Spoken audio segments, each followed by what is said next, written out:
I should stop watching so many of these Reddit videos.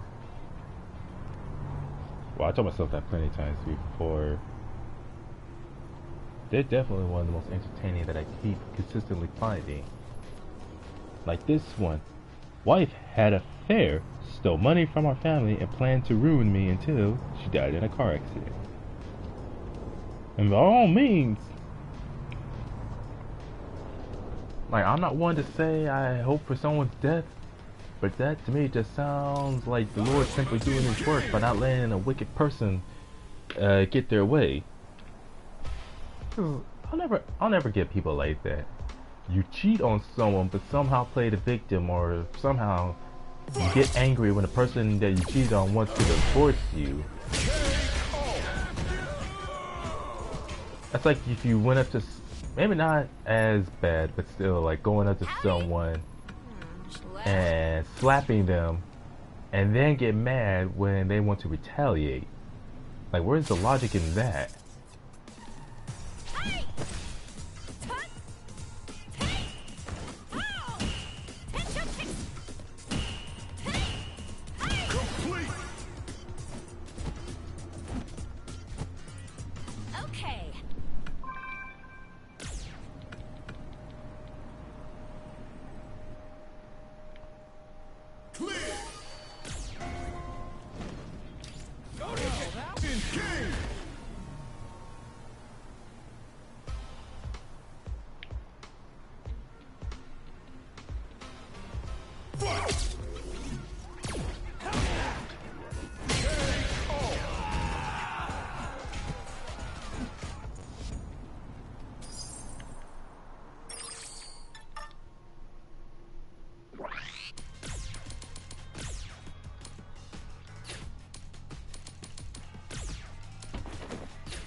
Jungle House, hello, man. Throw into business.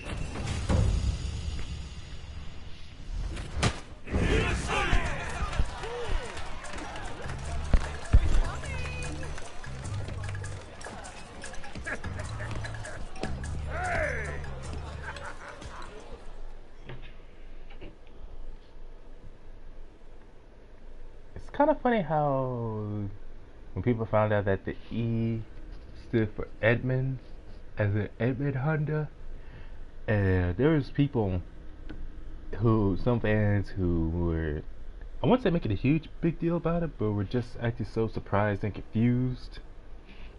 And I'm thinking, like, just because someone, like, their nationality or their ethnicity is of one place doesn't mean they can't have a name that sounds like it comes from another place. Just because someone's Japanese doesn't mean their first or last name can't be something that sounds like it comes, a name that sounds indigenous to another region. Thank you for coming.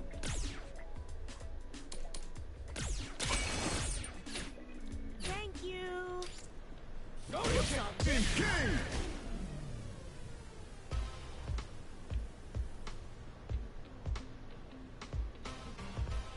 Fight!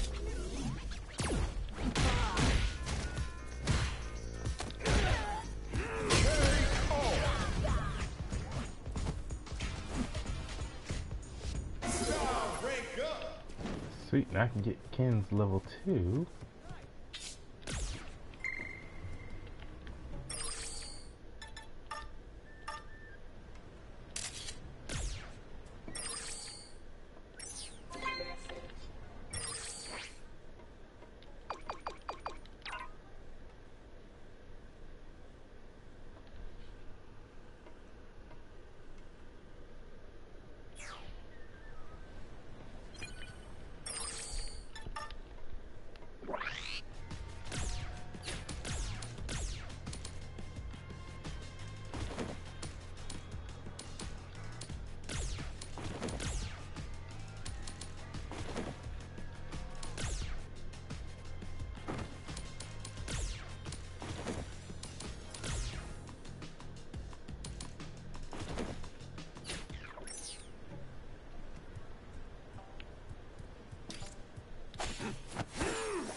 Still think it's ridiculous. I gotta get to level 14 just to be able to get Lily's command grab.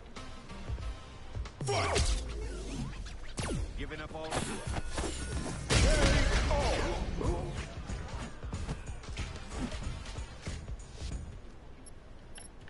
Alright, I'm already level 10 with Ken, so...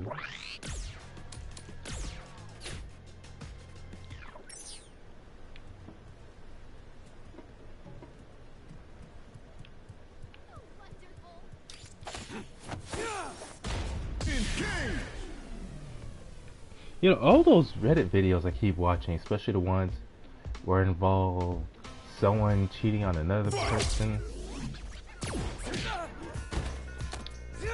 I find it kind of interesting. I don't know if I should say if it's a surprise or not, because I've never been cheated on before, nor have I ever known anyone personally who's been cheated on. So yeah, most of the time when I hear about cheating stories, it's either in works of fiction or in a Reddit story, Reddit video.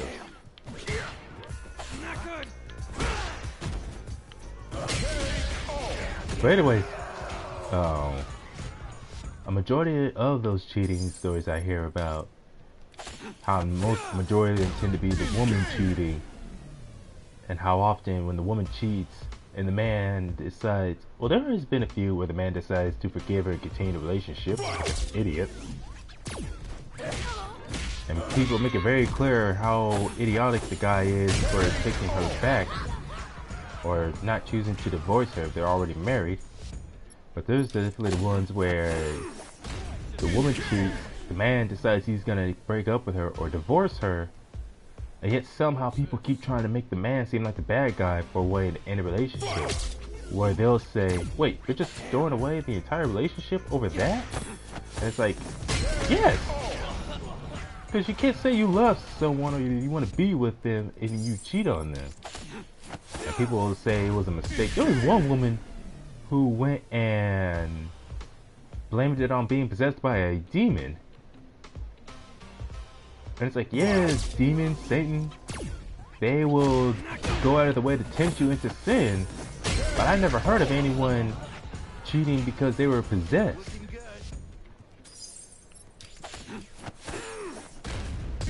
But definitely I'd say that one was absolutely full of malarkey and just blaming it on something. I remember she said it was like she and her family were Christian. So she was just using it as an excuse.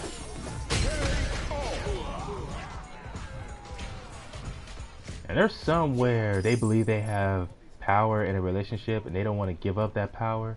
So they'll harass the spouse that's trying to break up with them however they can. I don't get people like that. Like, if all you wanted was power, there's other ways of obtaining some kind of power, but power over a person? Like everything you do just to control others?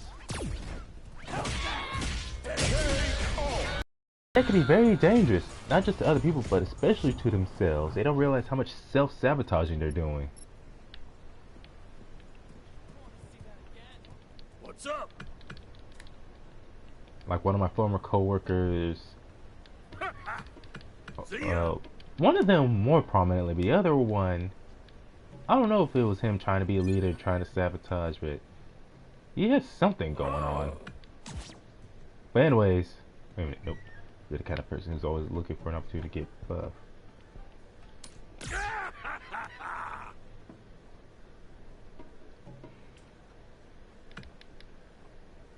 I gotta get to level 14 with Honda just to get his command grab just as well. Give me a break.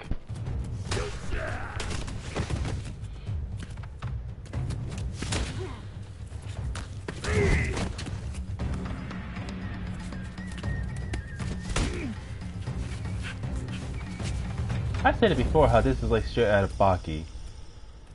A character so scared and intimidated that his opponent looks like a giant, a terrorist.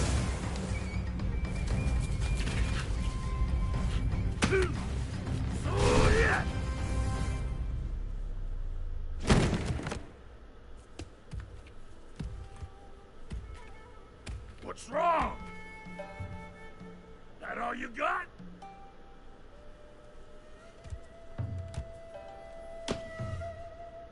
Nobody ever got strong without losing. Don't lose hope.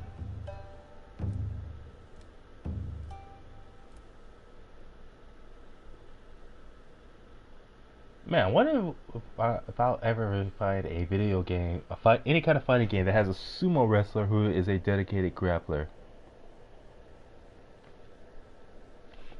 as opposed to being more of a pseudo grappler. But is it what was it?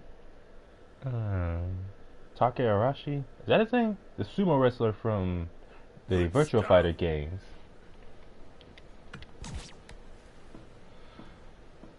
Well, he definitely had. I think he overall has more grapples. Yeah, more grapples than. I forgot his name. Also, the sumo wrestler from Tekken.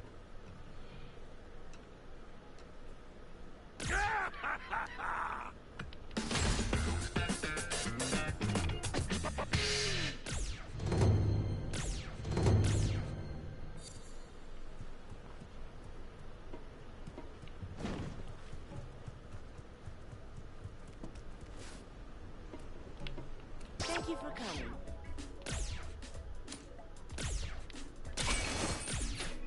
Thank you.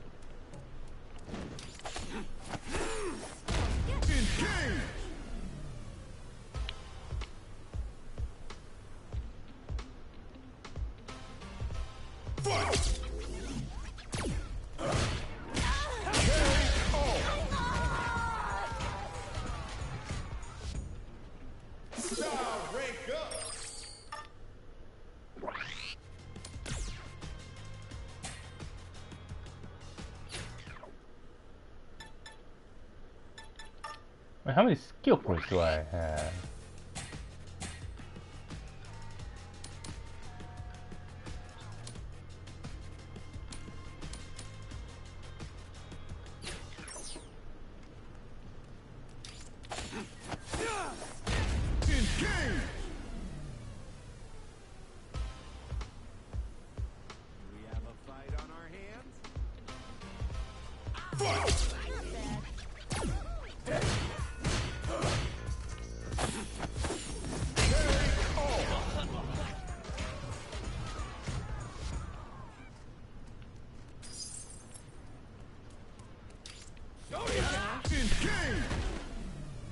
Let's go, Ginger Man. Trouble's brewing. What's happening? Nice move. There you go.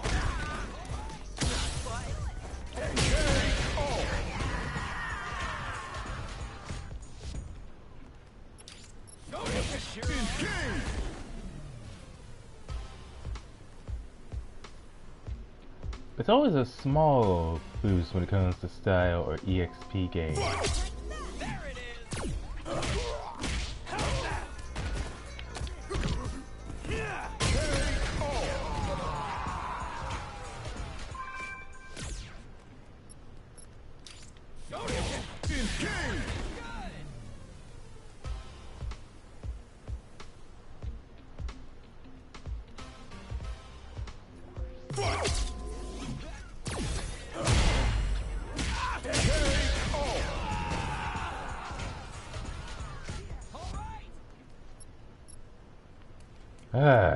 My, even with the EX boost, the style, you just don't get enough.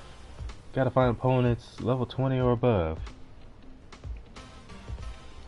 But from what I remember, there's supposed to be a lot more enemies of that level over in a show. You fell for it.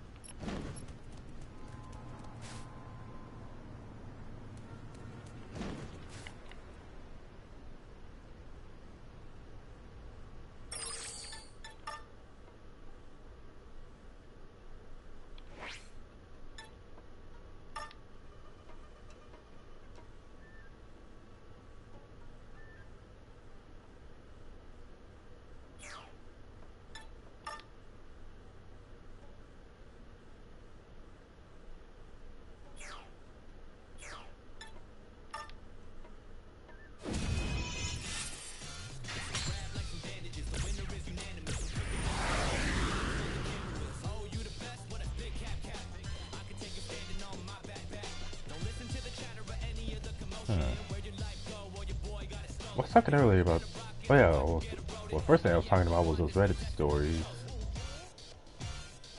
I wonder if that is an actual statistic of women cheating on men more often.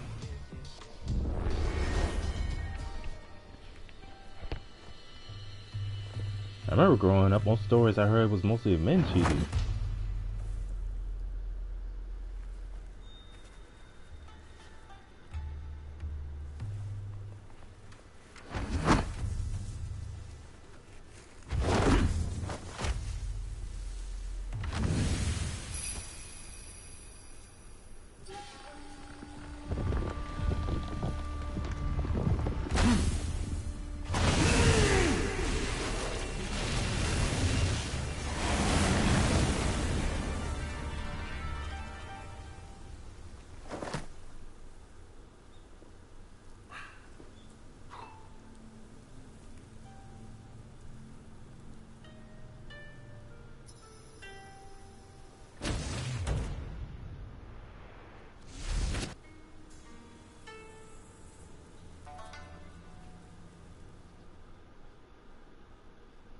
Dang, 10 to 15% of women and 20 to 25% of men are unfaithful.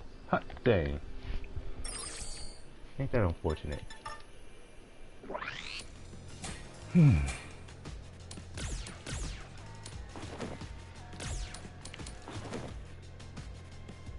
What's wild is how many people cheat and they admit to never ever feeling bad about it. Even though they're the same people where if the person they cheated on decided to cheat on them, they get angry and want revenge, or demand that say that person doesn't know how to be faithful. Look at this woman who cheated on her husband, and for 2 years he knew about it but didn't care. And then his wife goes and tells him how she feels betrayed. I'm like, wait, how is she the betrayed spouse when she cheated? Perfect parry 2 times. Alright.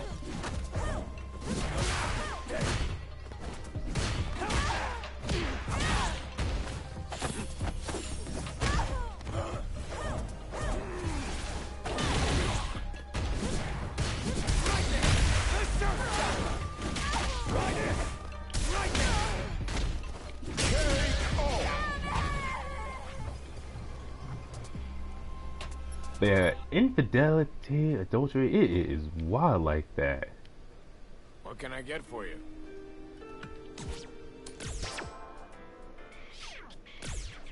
Got ninja garbs up in here.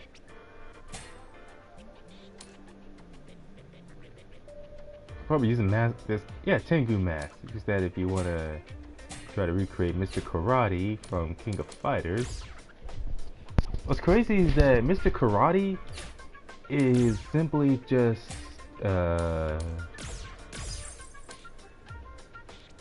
Sakazaki, Takuma Sakazaki.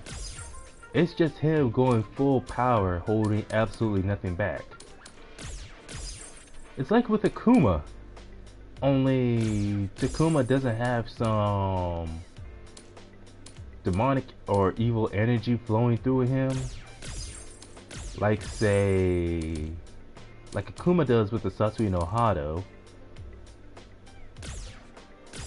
So they need something to indicate that he's going all out and holding nothing back. So of course they go with him wearing a mask, and in some games like King of Fighters 13, having him wear a dark colored gi as opposed to his usual white gi as a way to indicate that he's using far more power than usual.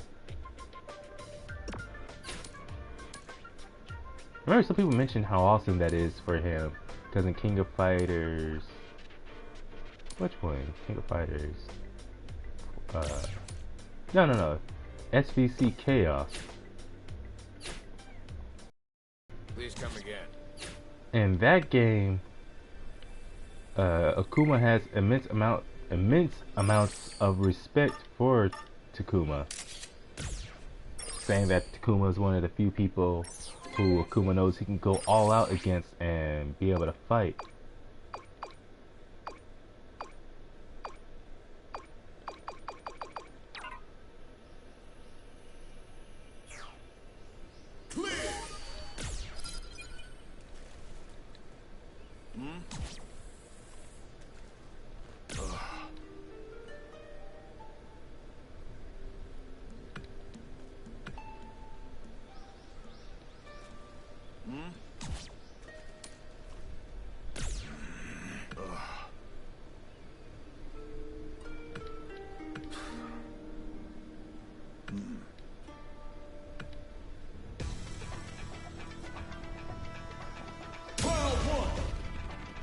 Then I should have switched to Ken style.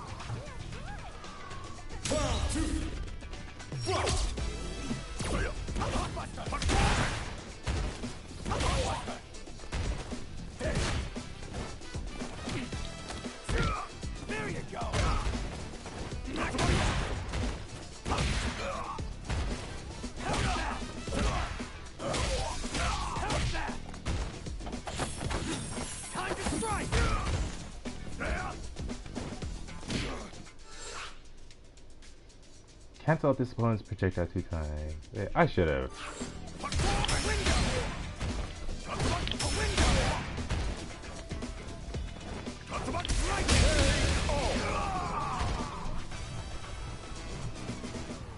Wind dance.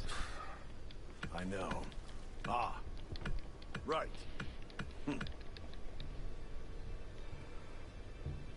Ay, ay, ay.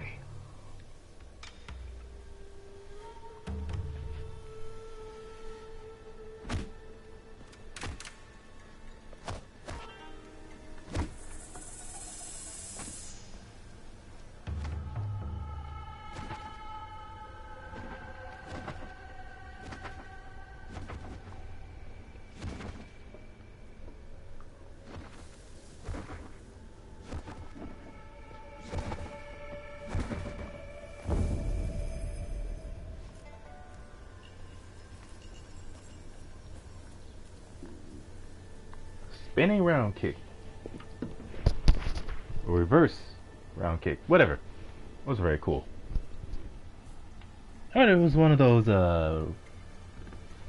old compilation videos, Vines, where it was some guy dressed as Santa Claus. I don't know what year it happened, but he was just doing his job, trying to collect donations. And there is these two people. I can't remember if they were a couple, they were brother and sister. But basically, the guy started harassing the Santa. Like, just would not leave him alone.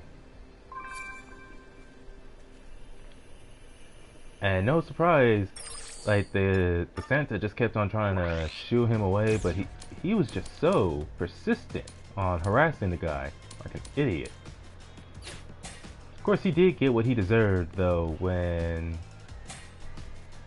said Santa then proceeded to do a reverse round kick on the would-be harasser. And I thought to myself, damn, that was cool.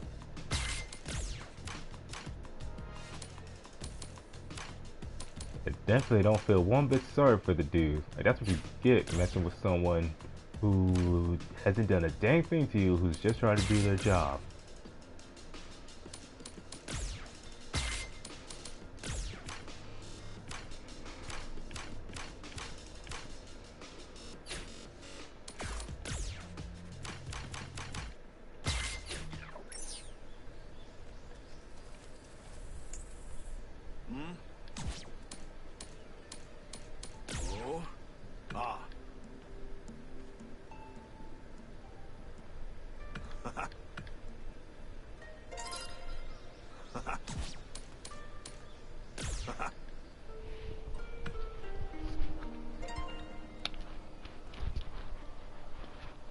Listen up. Come to think of it,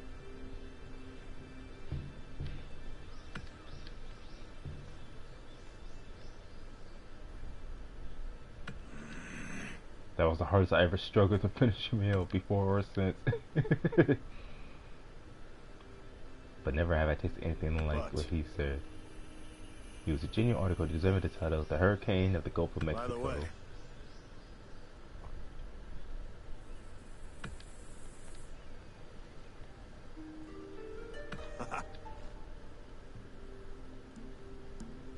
Oh, right.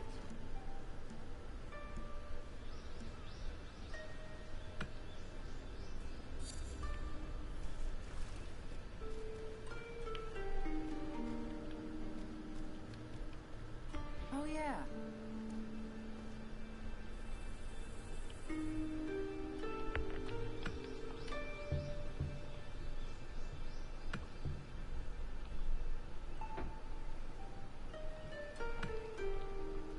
Adorable? What do you think he is? Some kind of pet, you Hey. sicko?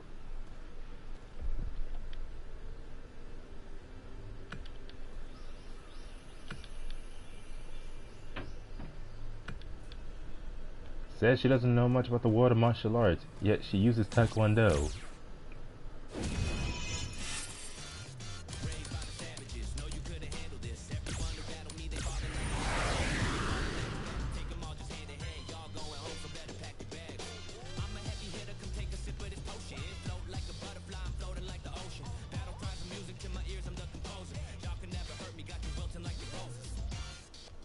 Let's see. I'm not gonna complete the mission for Manon just yet. Instead I'm just gonna fight the people here.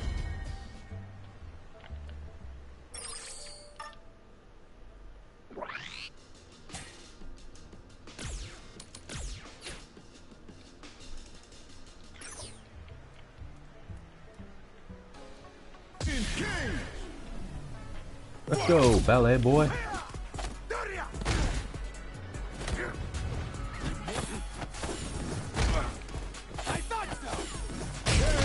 You know, it's good that they give NPCs their own unique moves so that not every NPC you fights exactly like how you would, copying a warlord style all the time.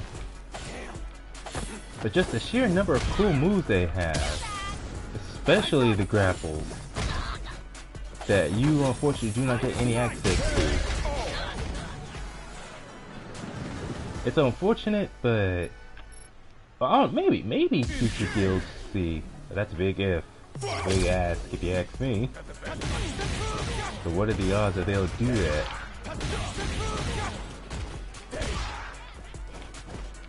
Not good.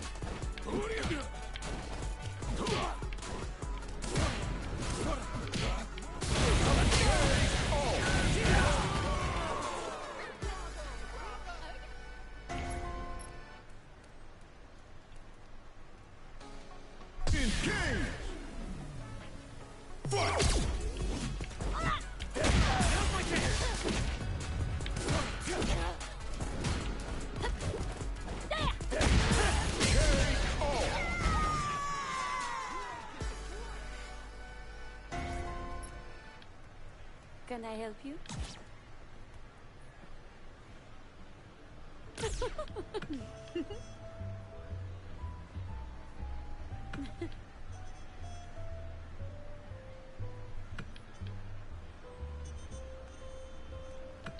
Nothing. That'd be very bold of someone just to go up to someone and ask them, "Hey, you want to go out with me?" Of course, being bold, nothing wrong with that.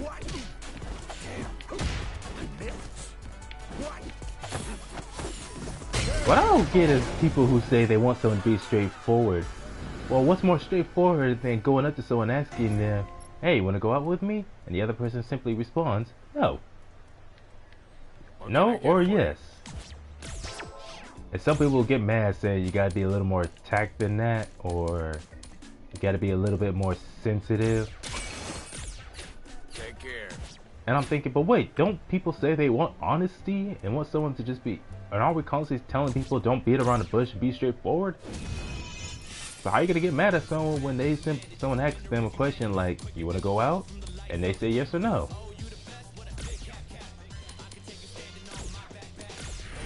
Some people just cannot make up their mind on what they want.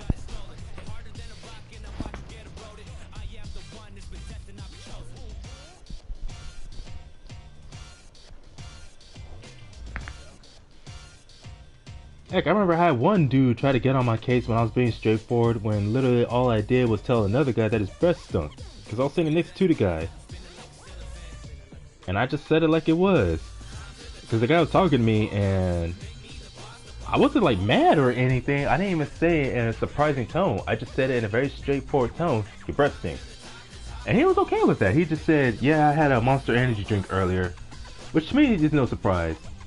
Definitely stuff that'll have your breath kicking instantly. Stuff like, let's see, corn nuts, energy drinks, especially Monster Energy. But I can't remember what else he usually does. But anyway, he admitted to it, that he had a Monster Energy drink. So he didn't look nor sound offended in the slightest. But it was another guy who was sitting at the table who got offended, saying how what I said was messed up. And I asked him if he was gonna hold a grudge or make a big deal about it all day. He was like, "No, you to keep being a dick about it." You know what I think what that guy's problem was? Because it wasn't just me, but it'd be other people who he tries to get on the case of, who he just irritates the hell out of, and he just seems so unaware. He's like one of those super entitled people who thinks they should be allowed to say whatever they want and do whatever they want and get away with it no matter what.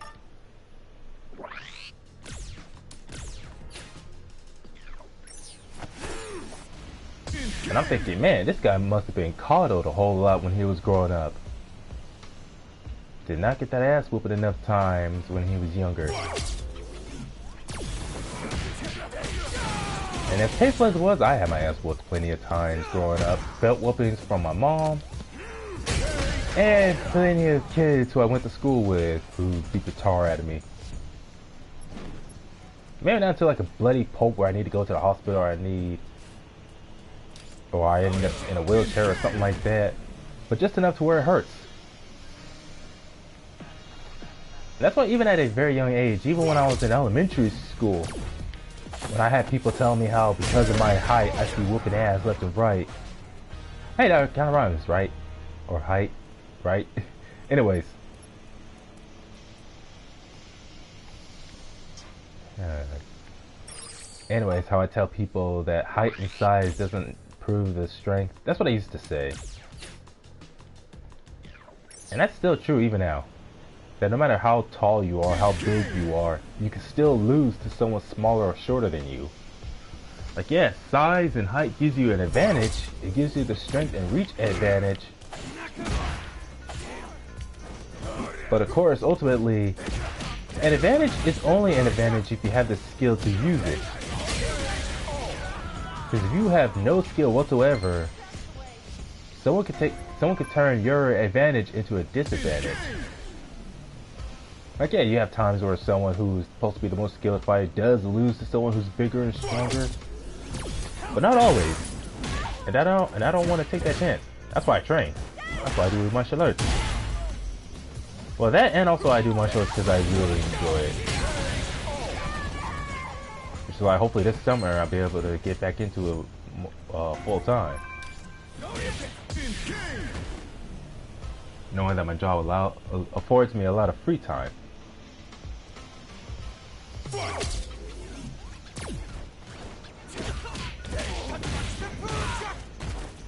Try harder.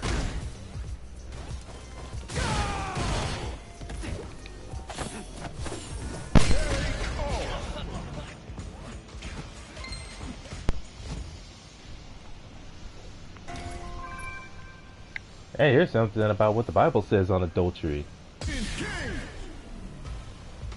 Jesus affirmed the commandment against adultery. Let's see, to extend it, saying, "But I say to you, anyone who looks to a woman to lust after..." I'll read that later. You're going down. I thought so. But yeah, I remember when I read it in the Bible that even Jesus said that, like, people talk about how it's a sin to divorce someone, but even Jesus said that it is allowed under the pretext of adultery, as in, if one cheats, well, basically you leave them for the streets. So you know it's bad when even Jesus says that if the person is a cheater, decides they'd rather be unfaithful, then you can divorce them.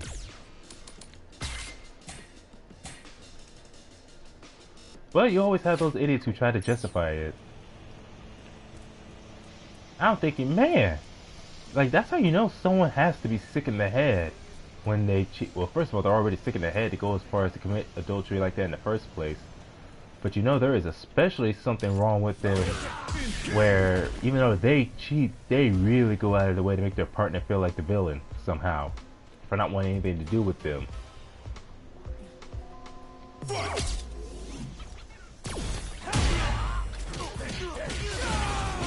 Not to mention there's so many people who said how they've had former friends, and they were former friends because they were in a situation where their boyfriend or girlfriend or their spouse cheats on them, and their friend slash friends keeps getting on their case trying to make them seem like the villain for wanting to end it.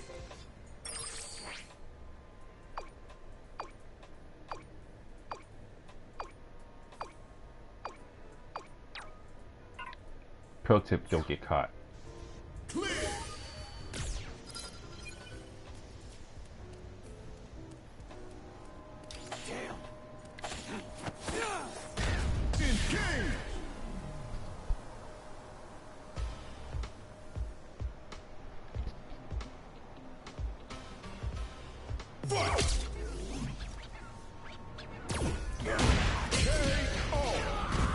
Oh, right, I'm using Luke's style, not Ken.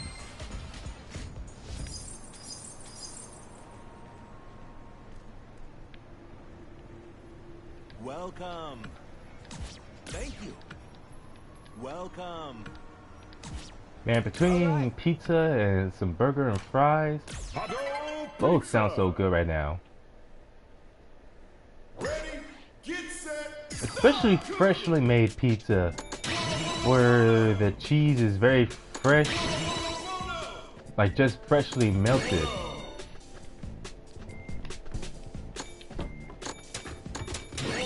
I was not paying attention.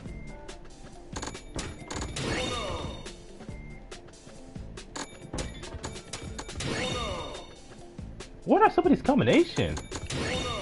Makes me think of King of Fighters a little bit.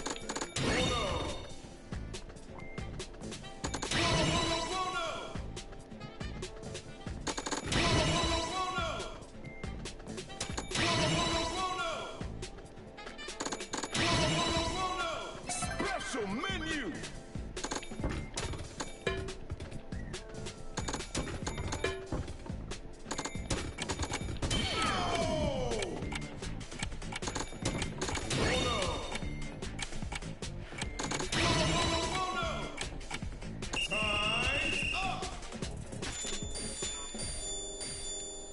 Viva Hotto Pizza.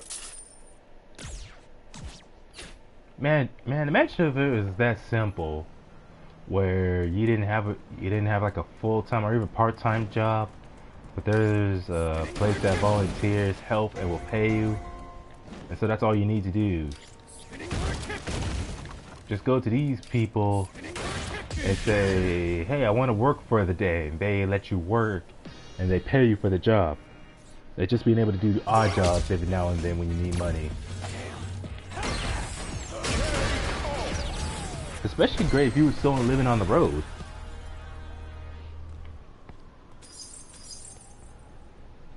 Hey, let's see. Matthew chapter 5 verse 27 through 28. You shall not commit adultery, but I tell you that everyone who gazes at a woman to lust after her has committed adultery with her already in his heart. Man! Adultery is considered a great sin.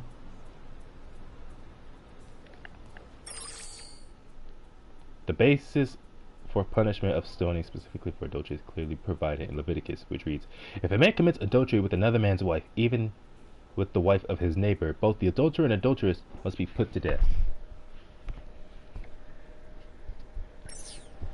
And there's a lot of things that the Bible says is punishable by death. Performing magic, practicing magic, adultery, homosexuality. What's another one that's punishable by death? Oh yeah, if I remember, idolatry, the worshiping of other idols. And I believe, yeah, blasphemy is another one. Heck, out of all of those sins, because it said that every sin is forgivable except for blasphemy. Blasphemy or cursing God's name. Even Jesus said it himself. That you can curse His name and still be forgiven. But if you curse God's name, then that itself is unforgivable. And so many different things in the Bible that's considered a sin, but only one of them is truly unforgivable.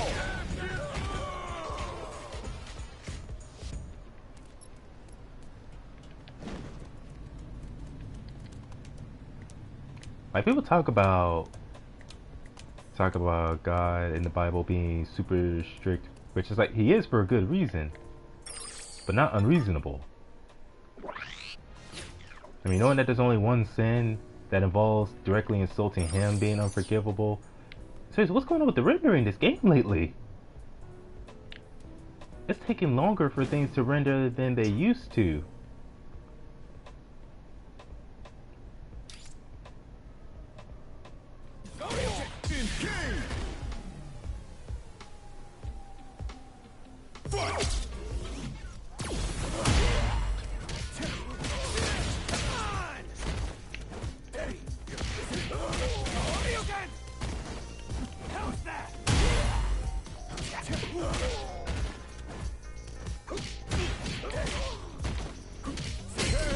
Where was my Superman? What is with this game? Won't let me do my super. That is annoying.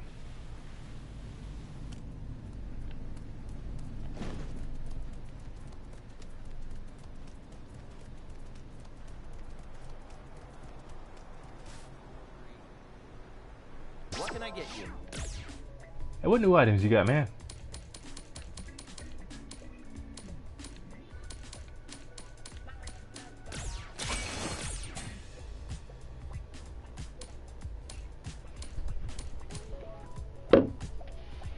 That looks like some good old French fries.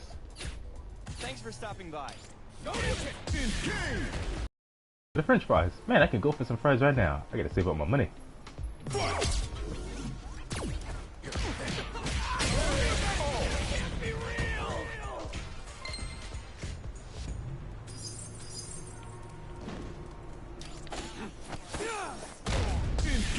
Let's go, you wanna be Pyro? But what's Pyro's real name in the comics?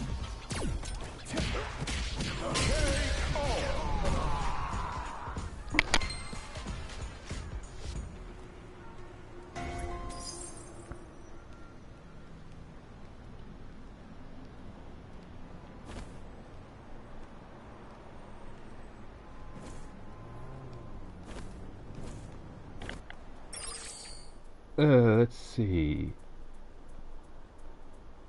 Pyro Marvel. Pyro is the name of two fictional characters in the comics. Alter Ego. St. John Allardyce. Pyrokinesis. Stanford. Ooh. Let's see, he was portrayed by Alexander Burton in X-Men and was subsequently replaced by Aaron Stanford in the for its sequels X2 and X-Men The Last Stand. Stanford will reprise the role in Deadpool and Wolverine set in the... What's kind of funny to think about that is that, like Shadowcat, Pyro has appeared in all three films, but it's only after the first film where they gain prominence as a character. Like for Pyro, it's immediately after the first film where he gets replaced by a different actor and has a much more prominent role. Whereas for Kitty Pryde, it wasn't until the third film onwards with the X-Men 3 and X-Men Days of Future Past.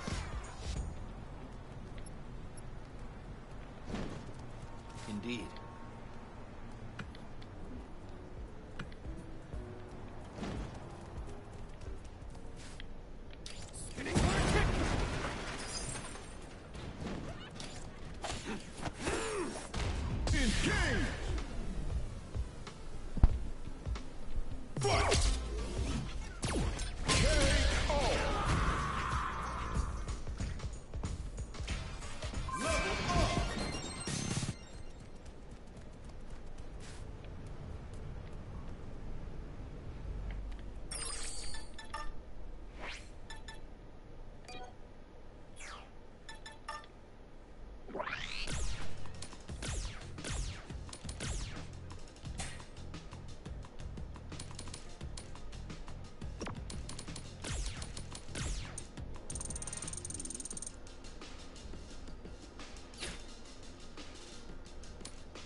I wonder how many experience points I'm gonna need to gain with Luke in order to take Lily style all the way to level 14.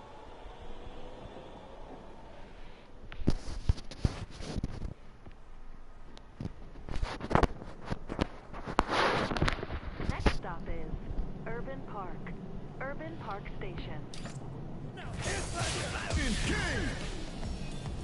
Took me a while to get the same type of bomber jacket like what that guy has. Because the window for pressure time on them lasts so shortly.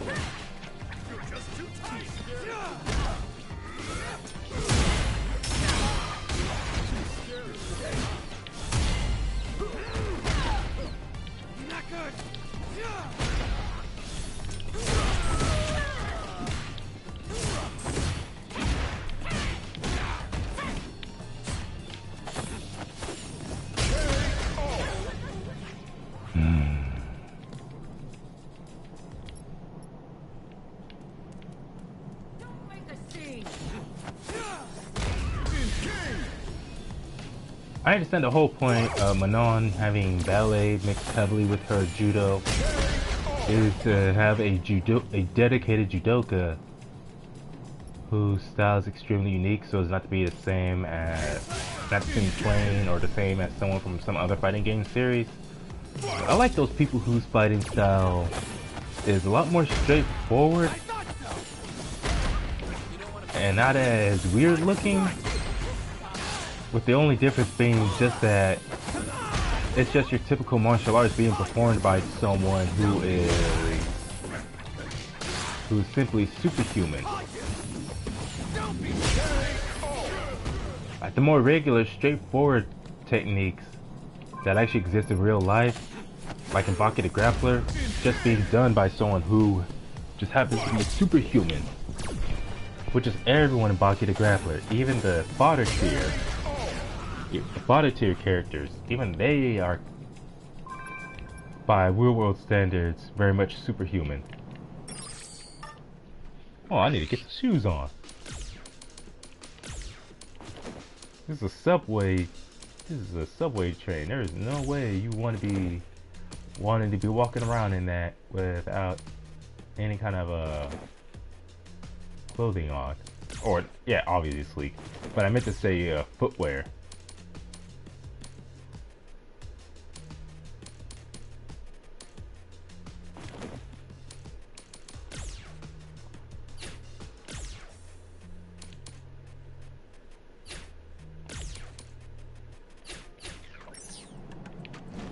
I remember watching shows like A Thousand Ways to Die. As entertaining as that was, there was some deaths that happened in that show that made me super paranoid. I remember one of them being, it was some guy who was some super obnoxious dude who thought himself the best basketball player in the world, who came up to a group of random guys playing basketball. And this is after he stole a bike and a necklace from some random kid. In other words, not only was he a narcissist, but he was also a bully. And so he's playing basketball, just being rude, not passing the ball, trying to show off like he's in the NBA. And this is after chasing off one of the other guys off the court, demanding that he be allowed to play. And at one point he dunks the ball, showing off, purposely shoving his head through the rim, through the net and everything. And as he's trying to let go and come back down, the keychain gets twisted around his neck and he accidentally hangs himself.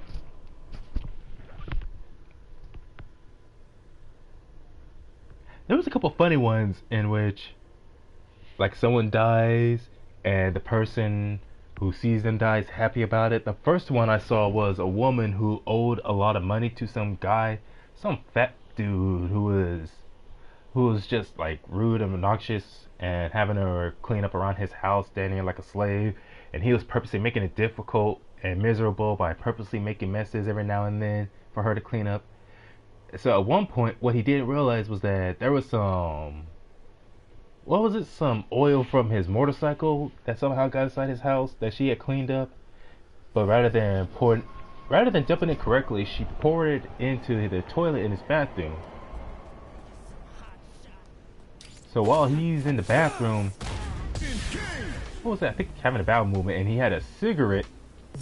He lit the cigarette, and instead of putting the cigarette out, he just throws it into the toilet, which causes it to combust right then and there. Hey. And obviously it killed him. Oh, that's right.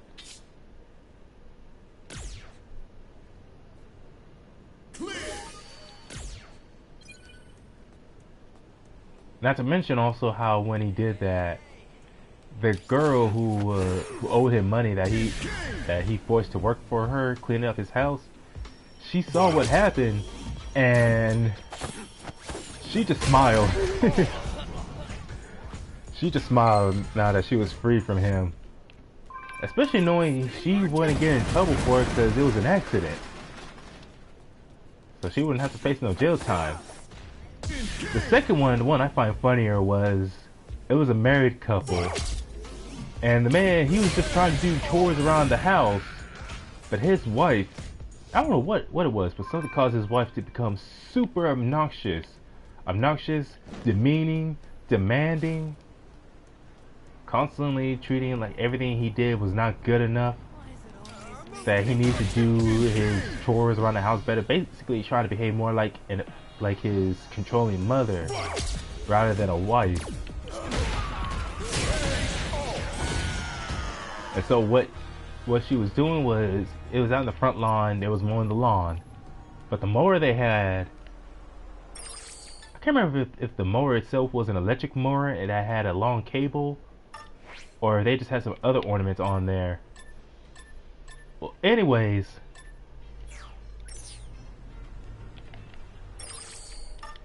with that, he was mowing the lawn, and there were some cables, electric cables on the front lawn that they weren't paying attention to, but she takes the lawnmower away from him and forces him to hold on to some kind of wine she was drinking.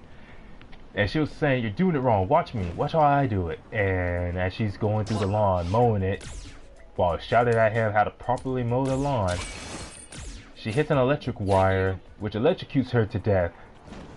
And then immediately, not too long afterwards, it cuts back. They're going and explaining like how electrocution can kill someone, either immediately or over time. And on all that, it comes back to the couple after the wife just died by accident. And they have lights shining from the sky, the sun shining down, breaking through the clouds. And the guy, he's not like celebrating all crazy, shouting for joy or nothing. Not that you'd be able to blame him if he wanted to. But anyways, he just simply takes a sip of the wine that she was drinking earlier and just goes, "There is a God," before taking a drink. I was thinking, and all I could think of myself was, dang, that is cold.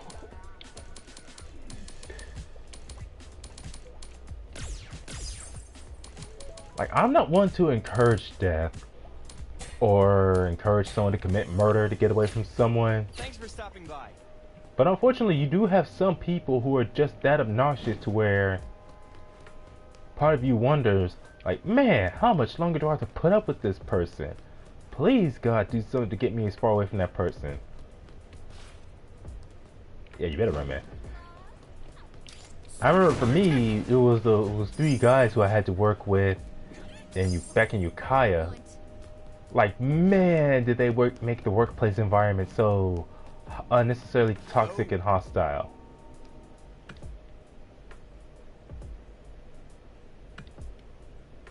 Huh. Well then.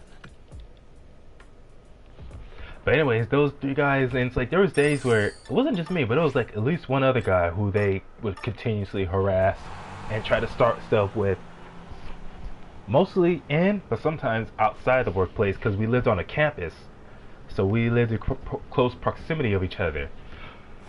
But when those 3 guys, not all at once, but one by one, they got fired. And I was just so glad for that. Like, I wasn't particularly wishing that they would get fired. I can't remember if I was wishing for anything bad to happen to them. I was just mostly telling myself, like almost each day I was wondering to myself, they're gonna leave me alone, if they're gonna try to start some BS like they usually would. And I truly do say it was a miracle. It was God's way of answering my prayers when they got fired. Because again, I wasn't specifically asking God that they get fired. But that's what happened. They kept focusing on acting like idiots, and it caught up to them. Like, one of them got fired because, let's see, the first one who got fired, it was for sexual harassment, unwanted touching. Because there was this girl, that girl was part of the same group of people who came into the program the same day I did. And apparently what it was is that she was hanging out with some other guy at a gas station near the campus where we stayed at. And the guy who I worked with who got fired, he just comes up to her asking where's his hug. She says she doesn't want to give him no hug. So he ends up forcing a hug. He gives her a hug anyways. She doesn't like it. Excuse me. So she goes and reports it, and that leads to him getting fired. The second guy who got fired, I remember he said it was a combination of, it was apparently some safety violation he did, plus a habit he had of constantly arguing with one of the staff members that we worked for in the kitchen we worked at, because yeah, I mentioned that we worked culinary. But anyways, he got fired. So a combination of insubordination and like I said, a workplace hazard. Apparently there was some kind of flammable liquid he was using to light a grill because he wanted to do a little cookout of his own. And I'm guessing either he used too much of it or it was the wrong type that they don't allow on campus, at least for students to have. And so he got fired. And then the third guy, who was the last of them, I can't remember what it was.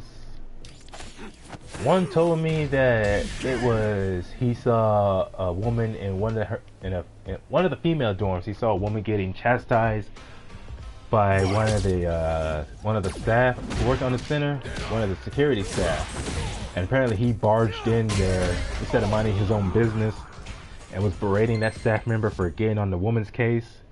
And it was one of the women he had a crush on too.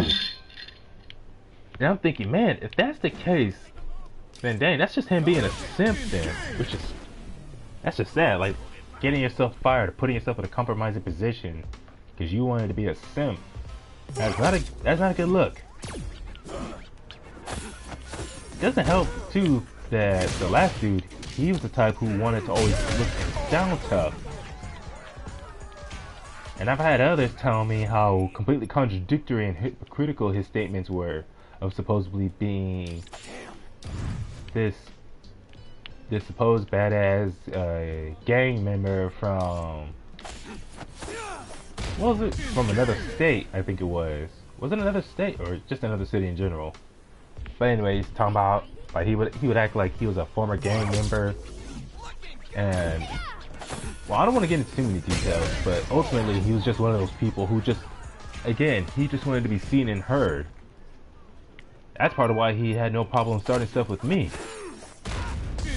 Wanting to start problems with people like me, not just because I was taller and bigger than him, but because I just had more confidence. I was the kind of person who, when someone wants to socialize, people would use. I'm the kind of person you would use as an example of someone you would want to socialize with and get along with.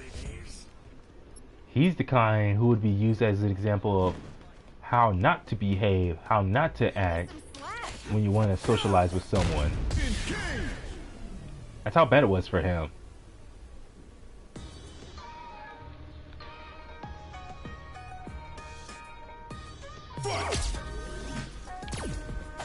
So let's see, there was one of my friends who told me that he basically got fired for being a simp. I can't remember what the other that was the second statement I heard. I can't remember what the original statement was. Oh yeah, I think it was supposedly failing a drug test or having illegal substances in his room that also led to him getting fired. And like I said, I was like, thank God I don't have to put up with those guys anymore, because I could finally work in the kitchen and just be able to breathe, just have a moment to myself, just working without them trying to do something obnoxious. Of course, unfortunately, that didn't last long because, well, the supervisor I had, the head supervisor, it was more than once that she would just turn up the crazy, just become unnecessarily hostile for no reason. She did that more than once, even when those three guys were there in the kitchen. But she turned it up even higher, and way too often focused her efforts on me, just because she felt like it. I'm like, what is up with that? Why is it that good people like me who just try to do my job and not worry about what everyone else is saying or doing in the workplace. Why do we always got to be a target for someone else's BS?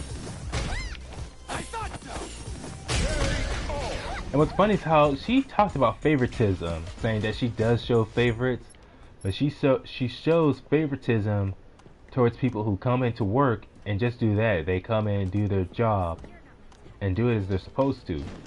And that was me. I was one of those people. I didn't start no workplace drama. I didn't start no problems with anyone.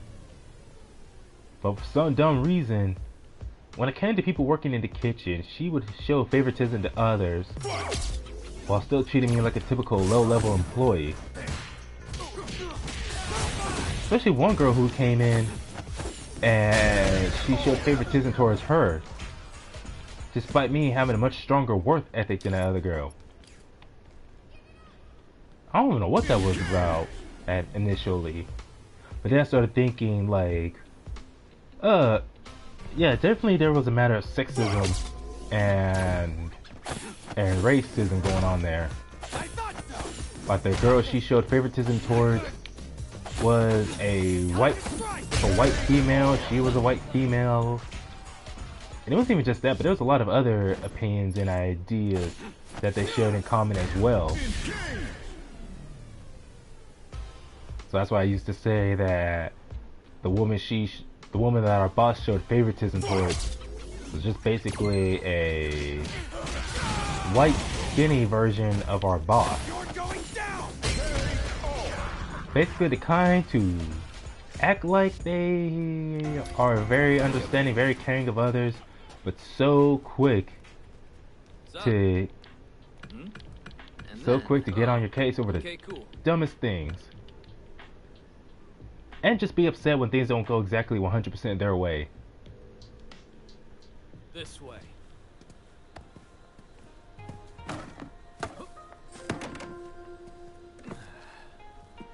Weird how he says this way, like as if we were about to go somewhere to do something important.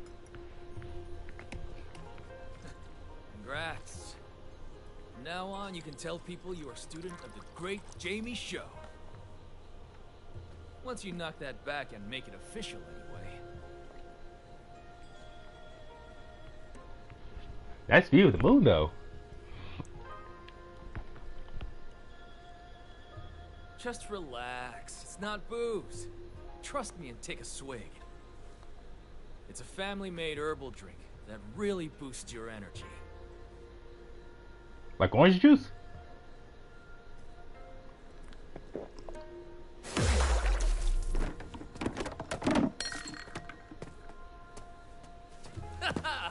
You like that? Bet it woke you the hell up.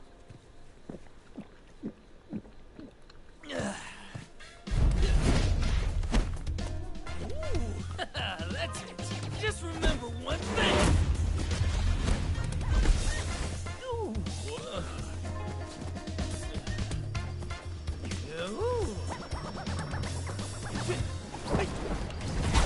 We lay down the beats, not anyone else.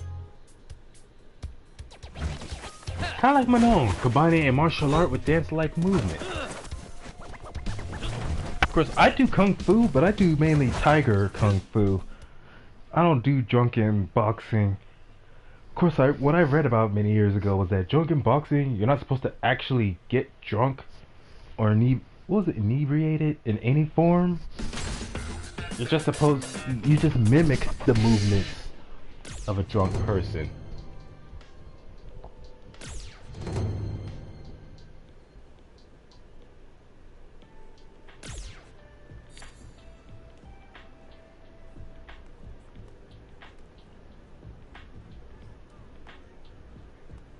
You good?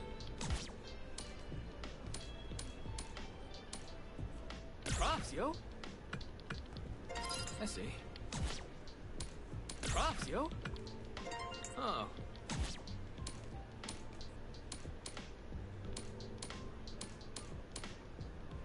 I'm trying to remember who was that like the rubber ducks. I think it was Zangief. Props, yo. You good? Oh, man.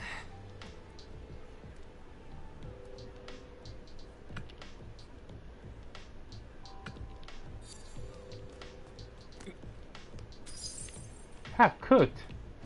Spinning bird kick. How's he gonna call me half cooked? Say I'm a danger to society. Spinning bird kick. Darn. Now can I do that side mission that will give me it? No! It still won't. Ugh.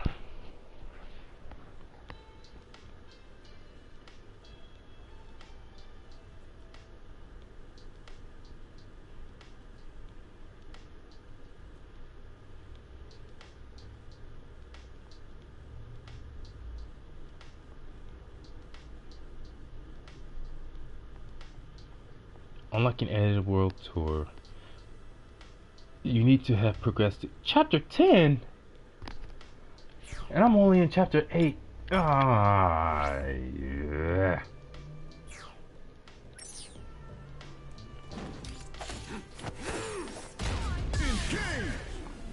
Well, I guess it does answer my question about when I get to unlock him.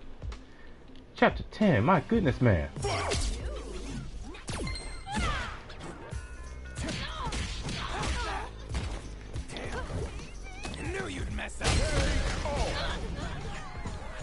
Listen, the voice I gave for Ajax, that aggressive tone he takes as he's talking, it works very well. They really should have given your character the ability to actually speak actual voice lines in story mode.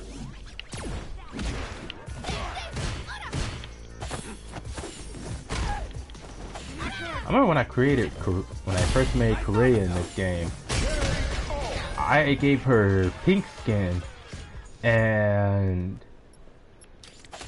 someone asked, was like, pink skin She-Hulk?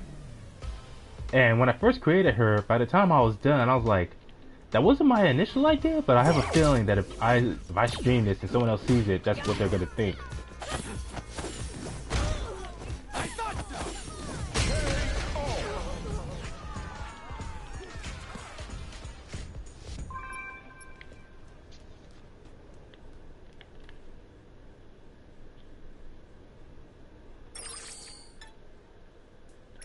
Well, I'm almost to 5,000 points.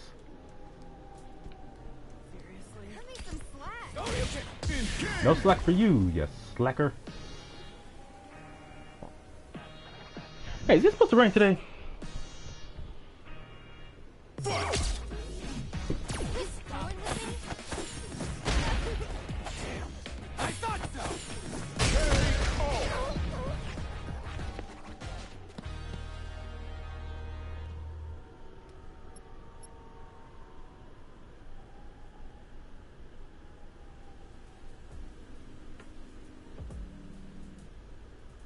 Hey, here's something interesting from r/Baki. Baki versus Ranma.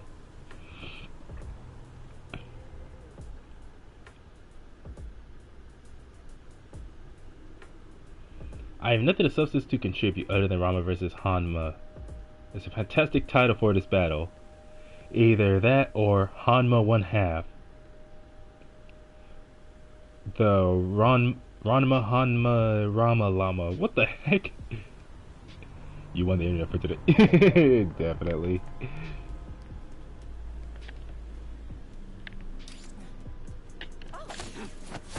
Let's go, old lady. Let's see what how your skills are. If you got any skills.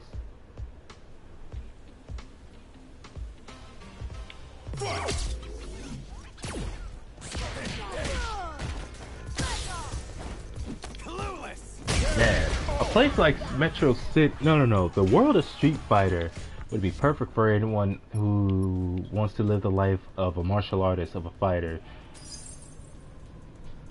Where almost every street corner you go down, there's people who's up for a fight.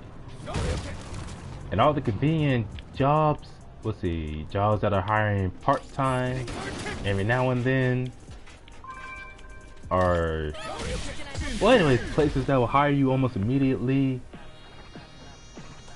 Street vendors all over the place that sell good food. People would love that.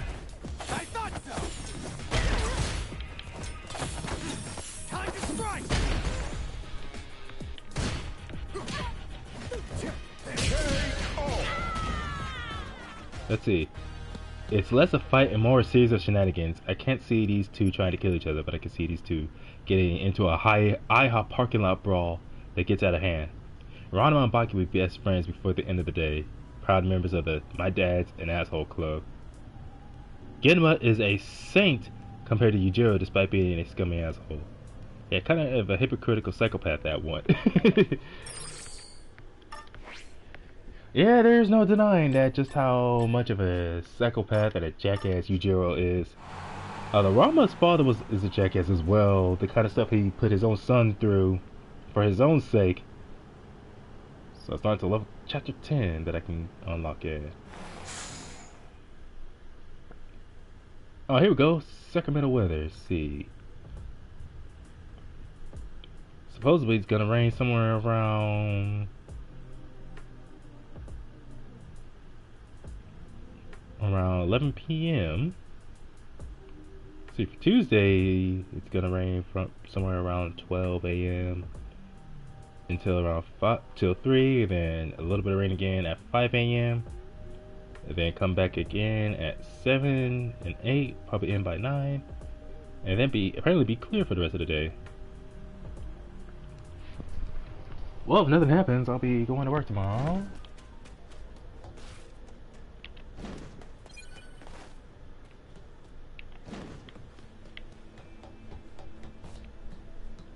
Let's see if I can remember by hand. Nice timing.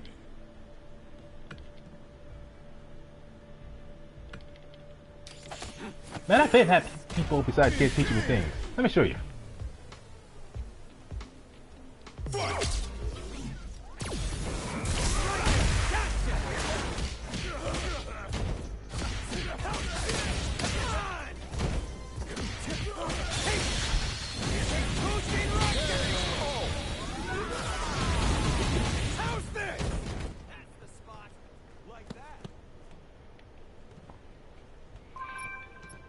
I remember how Street Fighter Cross Tekken, one of the things with that game was how some characters can go through a full sequence of combos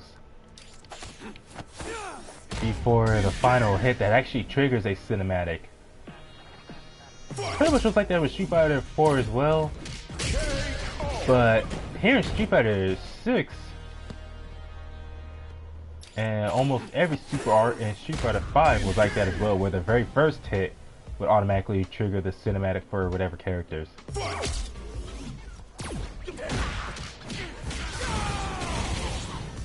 So I wish for Street Fighter Cross Tekken, it was the flash explosion that Guile had as a super art. Although it does kind of make sense because that being a crossover game transforms into a jungle gym of sweaty working warriors. That's oddly specific, man. Oh well.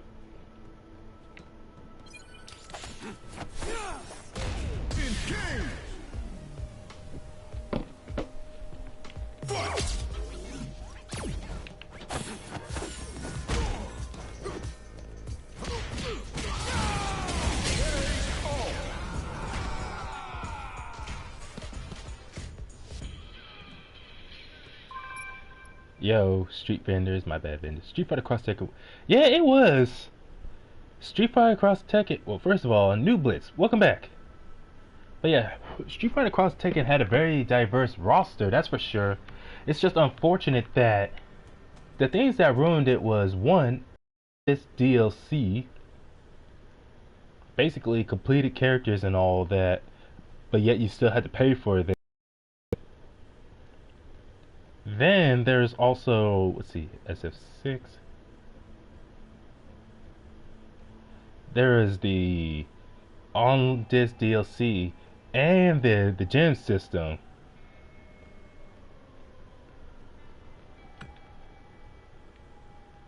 Like absolutely those two things.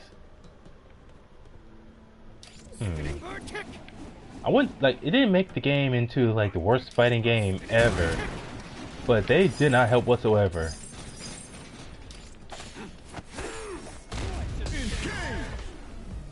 There's also the fact that what else did they do? So it wasn't marketing. They went insane with the marketing for Street Fighter Cross Tekken. like the way they did marketing for Cross Tekken, I don't know any other fighting game that Capcom has done the marketing for ever since. Other Nation Gems DLC marketing. Yeah, I wouldn't say it was the marketing. What was the other thing that they did that hurt the game? So let's see, the gems, DLC. Yeah, I just had it too. Oh yeah, the special guest characters. Because literally only the Sony systems, the PlayStation Vita and the... Oh, here we go. Only the PlayStation Vita and PlayStation 3 had special guest characters. Anyone who owned Xbox got absolutely nothing. I had it gone on any further, they might as well should have just made Street Fighter Cross Tekken exclusive to Sony systems.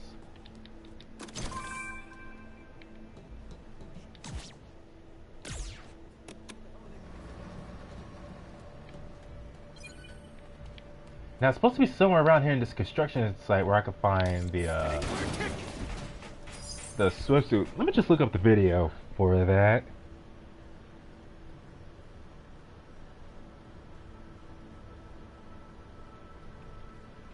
Whoa, that's not what I wanted.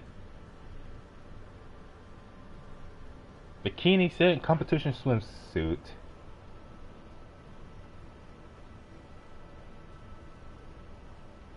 So go to the construction site at night. Oh, they got everything in super speed. Wait a minute, how is it pronounced? It's S-I-R-N. Is it supposed to be like siren or CERN? Well, let me see if I can get back to where this person is. So go all the way around here. Come over here. Go up this ladder.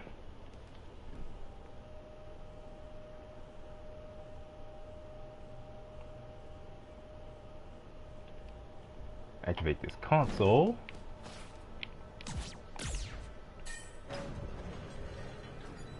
It's always good to find videos of people who make it easy for you to find something. Hey, gentlemen, y'all working hard or just working? I like asking people that question of working hard or just working instead of working hard or hardly working, because that one almost seems... I know it's not like meant to be insulting, but I don't know how to describe it. I just don't like asking it that way. So usually I just ask them working hard or just working. Hey, working hard or just working hard or just working. It just sounds funnier too. And most people who I have asked that question to, especially at work, I can't remember when I started asking that question, because I think I asked that question even when I was working at Amazon. But I know I ask it a lot more often working at FedEx.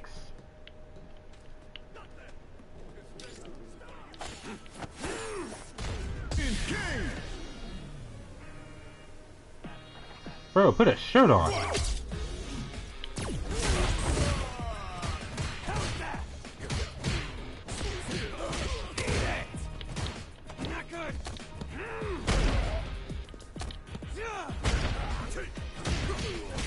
Oh, stop coming out of the woodwork. Go away.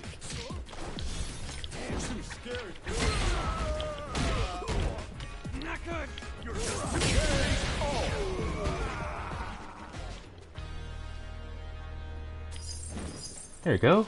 Come down around here.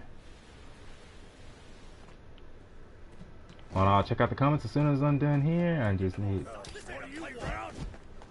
Oh, it's right over here. Yes! Competition swimsuit.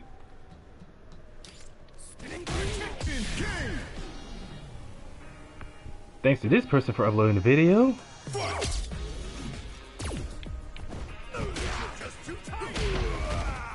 Did this guy say I'm just too tiny? Does he not see the serious amount of muscle I'm packing here as Najak?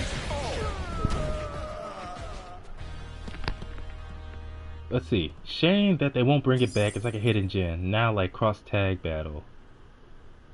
Xbox especially didn't get exclusives. Yeah, that was weird. They didn't do they you know, it wasn't even just a matter of exclusive characters.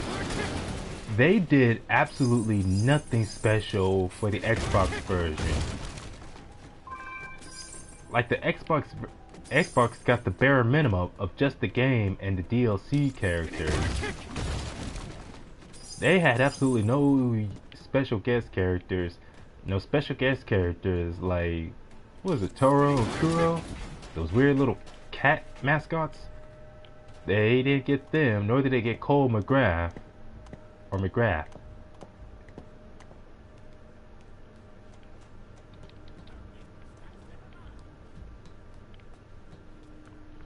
Wait, now I just need to look up how to get... Wait a minute. Schoolgirl's Ticket Encore destroyed itself. When Mike Z had... Wait a minute, what?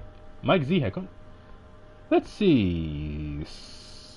Schoolgirl...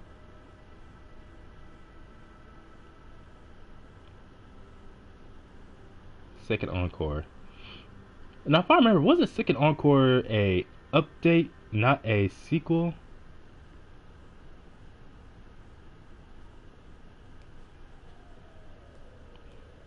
Yeah, let's see. Modes. Schoolgirls, a Second Encore. What the heck?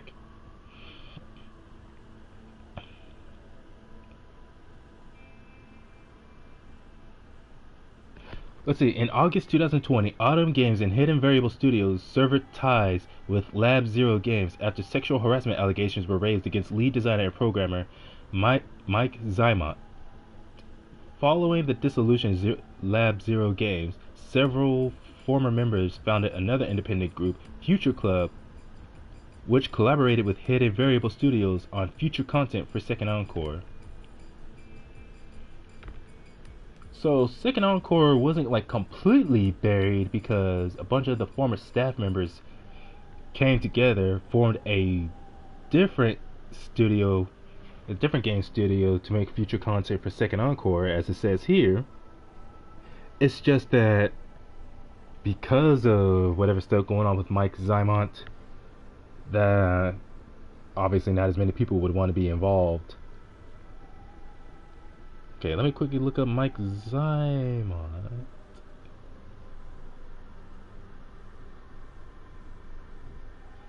What, 42 years old?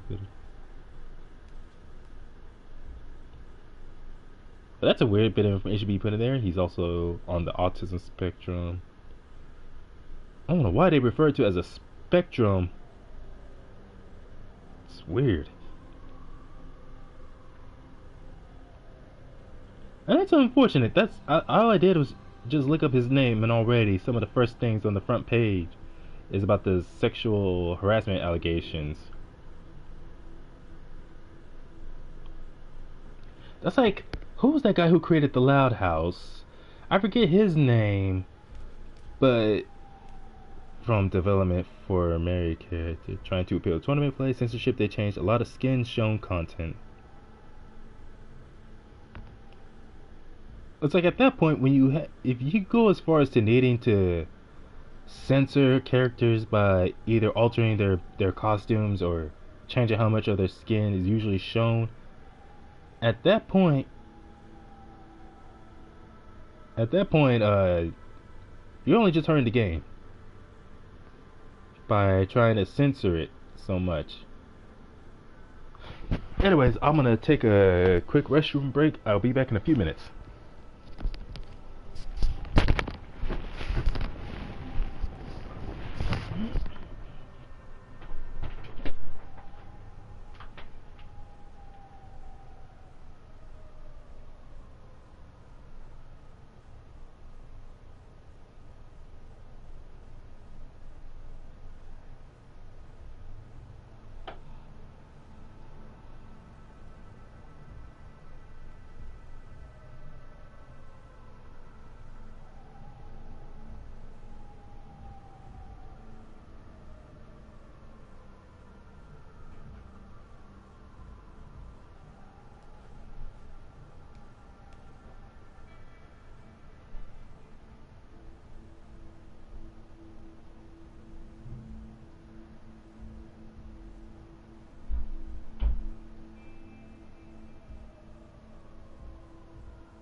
And I'm back. Got my apple and my water.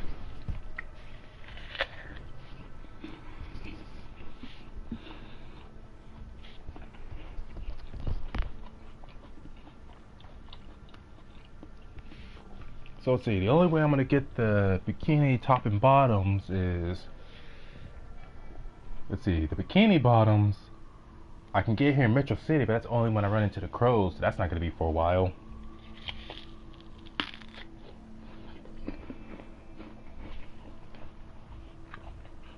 Same with the bikini top, that's in Old Nassau.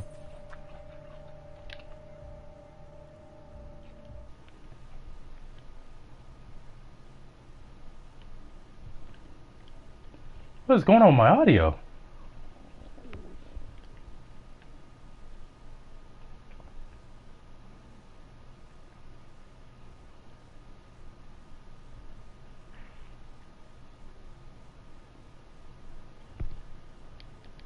Aw, man.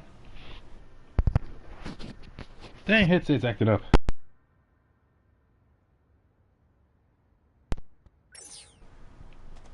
Well, that's better for now. But anyways, yeah, I was talking about, well, let's see, people who were lead members for whatever project who got accused of something, which either turned out to be true or they confessed to it. Like again, that guy who created the Loud House for Nickelodeon, and I remember he confessed to it. Well, the show didn't get canceled. It led to him leaving. But the show continued after he had left. Actually, let me see if the Loud House is still going on.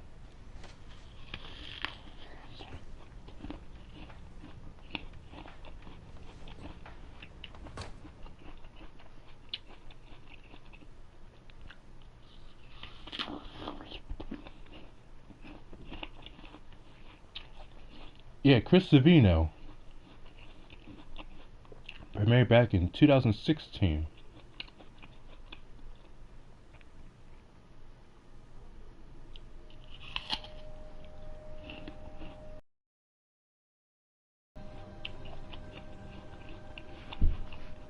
Now apparently it's still ongoing.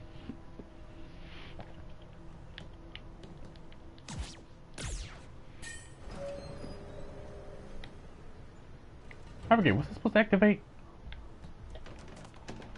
I'm almost like a superhero running around at night.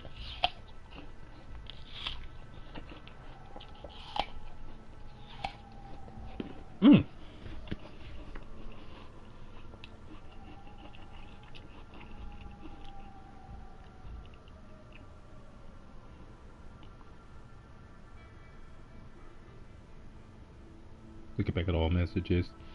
The censorship, they've changed a lot of skin show content, trying to appeal to tournament play, but now on it. That was decade-old content, by the way.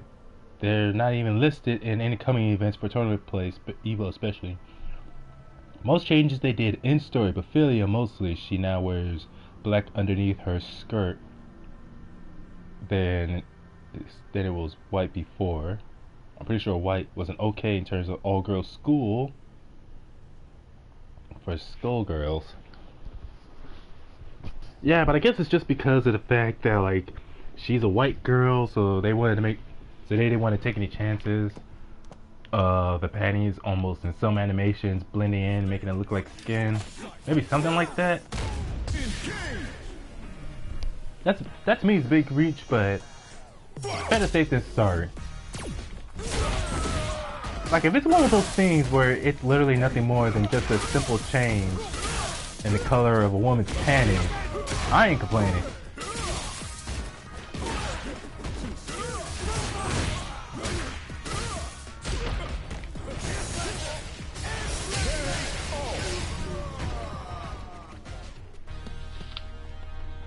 Although I do remember when it came to censorship of female characters who are in a game that's held at a tournament, I remember Rainbow Mika, they actually made it a thing to where anyone playing as Mika had to use one of her alternate costumes, because most of her ass cheeks was exposed in her default costume.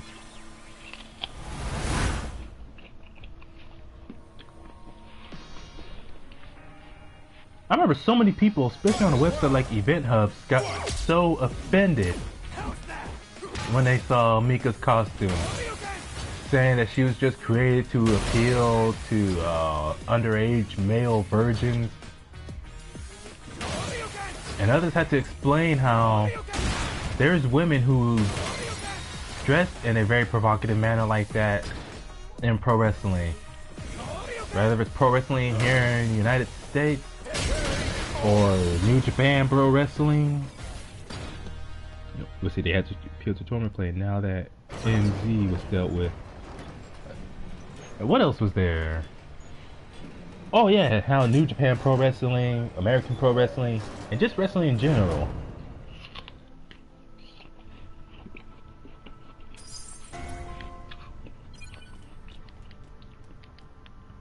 Even though wrestling is usually, but not always, like, not even just as far as the women are dressing in a certain way, but sometimes they'll have events, the wrestlers doing things that looks pretty graphic.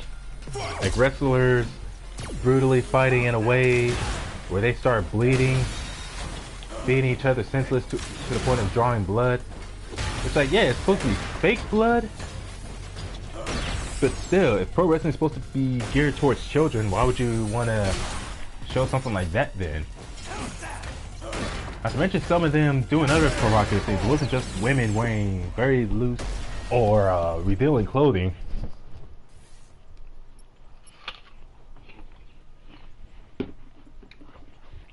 Especially one guy in particular who was in the comment section on Event Hubs.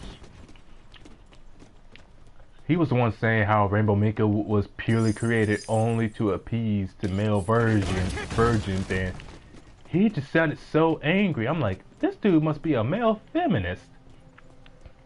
Either he's a male feminist or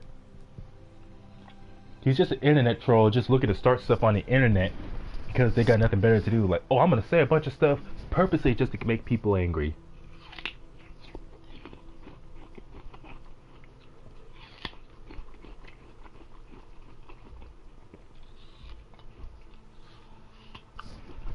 And I'm thinking, you're trying to say all this other stuff to make other people angry, but really all you're doing is just showing everyone how angry you are.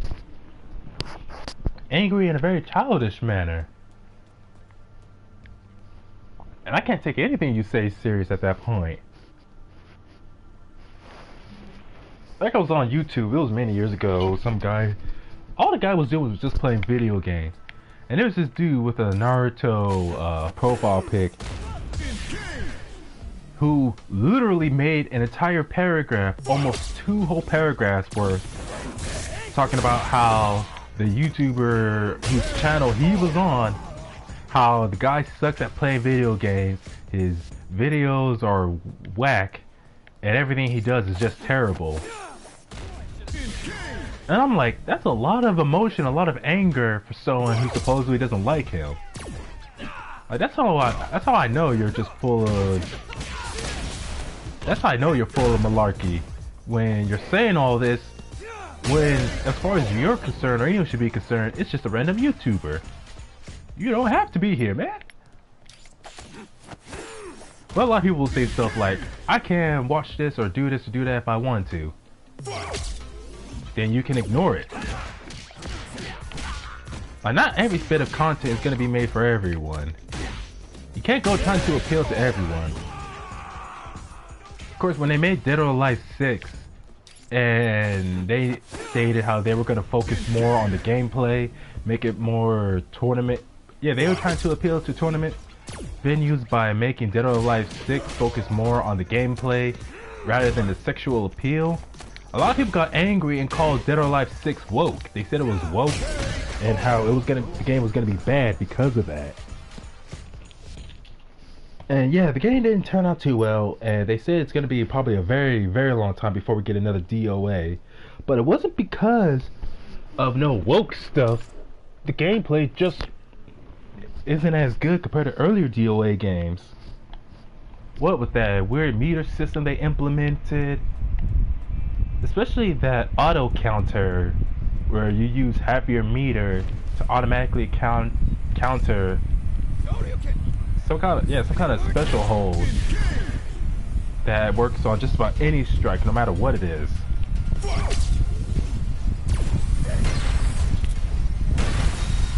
Excuse me.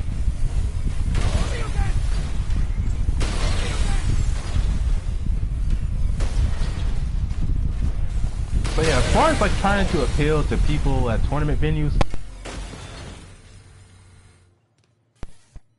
as far as trying to appeal to people, yeah, you always got to be careful how you do it, because I think they were going in the right direction by focusing more on the actual gameplay rather than the sexual content, which I did not have a problem with. But a lot of people were trying to say that the game was woke, but it wasn't. Dead or Alive wasn't going woke. And when they said they were focusing more on the gameplay and making it accessible for tournaments, that just meant that for a lot of the characters, especially the female characters, their main costumes, like their main costumes would cover up their skin more, but it would be also their marketing. Their marketing wouldn't have female characters prancing around in skimpy or loose outfits like past games. But that wasn't to say that they were getting rid of that entirely. Like, they still had that. They still had like those type of skimpy outfits for females. It's just, again, they weren't just focusing on that as much for their marketing. Which is weird. When I remember people said they hated Dead or Alive because of its emphasis on the sexual content. But then when Dead or Alive decides not to emphasize it as much, like, it's still there, they just don't emphasize it, people get mad over that. That's like, man, make up your mind. Either Dead or Alive focuses on the sexual content or not. Because you can't just say that they're bad and no one should ever play Dead or Alive, like the game should be cancelled because of its sexual content. And then when they decide to do away with it or just not emphasize it so much, then suddenly get mad saying that they're wrong for doing that. Like for me, I never was really into the Dead or Alive games because of the sexual content. Like, most of my favorite characters happen to be more of the male characters on the roster. My favorite being Jan Lee, along with Damon, Bass. Like, Tina's one of my favorites. Of course, honestly, I like Mila more. Mila doesn't even act as provocative. Or she doesn't really act provocative at all compared to Tina.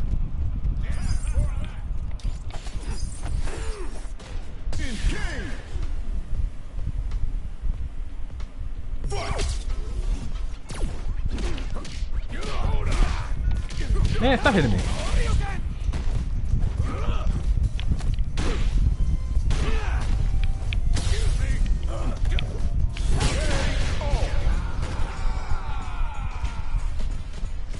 Dead or Alive Extreme, the new one, isn't. Censorship of Sony.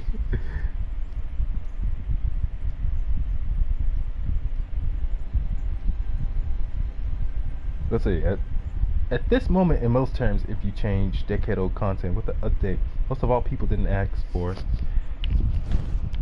Yeah, because Skullgirls, I remember I was in Job Corps, and I was like around 2012 to 2012. Yeah, I think it was around 2012 when it came out. So yeah, over 10 years. 12 years. Man, how time flies.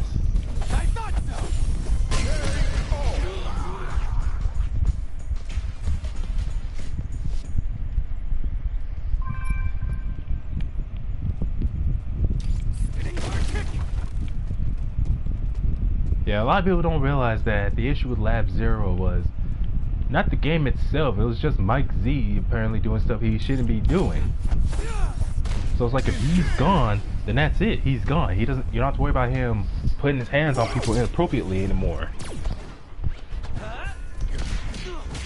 Then people thinking, oh, we gotta change all this, we gotta change so much just to make sure the game doesn't fall out of favor. And it's like some games are gonna fall out of favor no matter what. And oftentimes it's not because of something like some controversy going on. Sometimes it's just because the game's been out for so long and you really haven't done anything significant. No updates that make them give people the impression that's worth checking out, and no new characters, no new modes, or even just a sequel. Like Skullgirls, even after Second Encore, it's over a decade old. Everything that came after was just updates.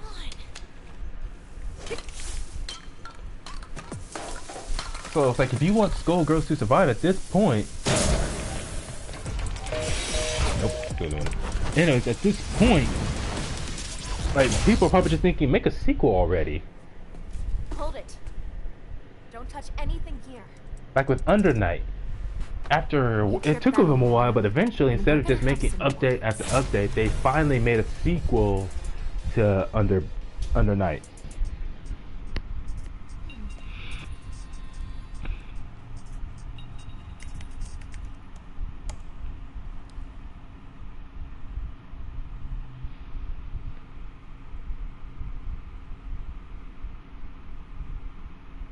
Yeah, that's somehow the thing that so many companies these days keep doing, and yet they keep wondering why their stuff is failing.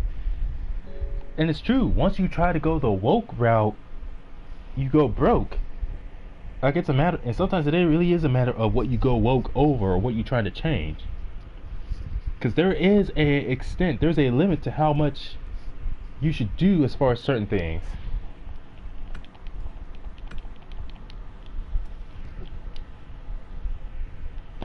Kimberly, your cheeks and your lips make you look like a pufferfish. Got some time to kill, right?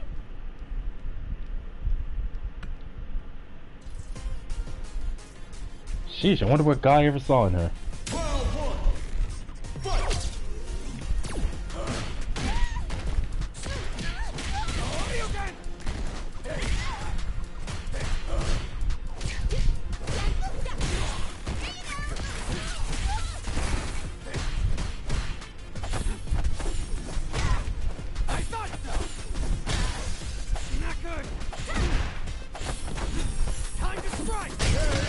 Yeah, how you like my grappling? I so look forward to getting Zangief's move so I can have a command grab that doesn't look ridiculous.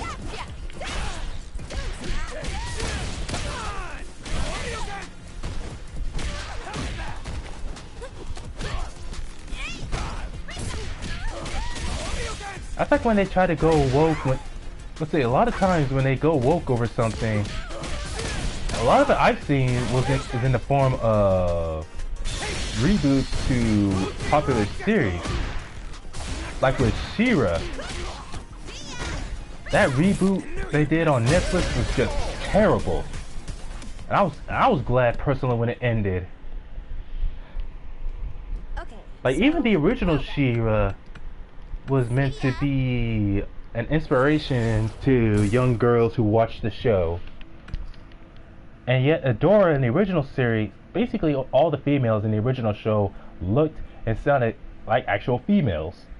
But Adora in the reboot, they made her design so androgynous, so like, she just looks very masculine to an extent, and not to mention how she just looks like a woman in a not a woman. She just looks like a boy trying to dress up like a girl, especially when she becomes She-Ra. And I'm like, where's the girl power? Where's the feminist ideals in that? That's why I'll never understand feminists, especially modern day feminists, or even just feminism in general. I'll never understand it. Like, you talk about being superior to men, or other times showing men, hey, we could do things just as well as the men, but in doing so you try so hard to make yourself look like a man.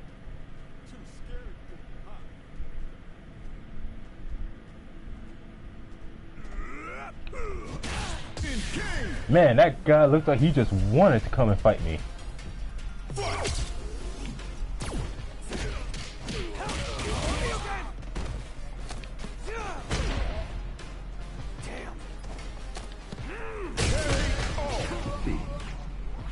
If you make Ophelia more impressive in gameplay than sexual appeal, will always be seen. Make her better, like Ryu. Yeah, She-Ra Netflix. She-Ra and the Princesses of Power. The original series was called She-Ra Princess of Power, as in she was the Princess of Power. But the Netflix series, the title was meant to refer to her and the other princesses she encounters who are supposed to be part of this alliance of the Princesses of Power. And you know, it wasn't even just Adora, but I remember when I first heard of it and I saw the redesigns they did for certain characters. I remember the one that bugged me the most was Ketra. Like Ketra does, I was like, Ketra doesn't even look anything like her original version. Like that is just a redesign that makes no sense whatsoever. That is way too far, man. My goodness. And of course, that was right before I saw what they did with Bo. Where for whatever reason, they decided to make Bo into a black man, where he was originally white in the original. And you know what's irritating is so many people, especially the LGBT community, it's almost always the same thing, where someone talks about they don't like the changes they made to a character by making that character, where it's like that character was originally male, then suddenly they gotta make them female or make them trans, or even if they were female in the original, suddenly, oh, they're trans male to female. Or suddenly making that person look like a cross-dresser and doing all this other stuff, and they'll say, there's no need for that. Let's get this. It's almost always the same thing that I see, where someone from the LGBT community gets offended, saying, well, why does it matter? It's if you don't like it, you don't have to watch it. And it's like, we could literally say the same to you guys, that if you don't like something, you don't have to watch it. It's always them wanting to go woke and trying to be inclusive. And people wonder why the manga industry nowadays is doing so much better than comics in terms of sales. Because the mangas, it's like manga art, well, that's what happens when you have a manga artist who's doing things themselves versus a comic book or almost anything else here in the West, where you have multiple people basically just taking turns one after the other, adding their own ideals to something. Whereas with manga, it's usually just that one person who's doing it, and basically they have complete and utter total control, not someone telling them how to write their own series or their own manga. And they won't tolerate someone trying to take over. They'll be all like, okay, I'll just go to a different studio who will publish my work.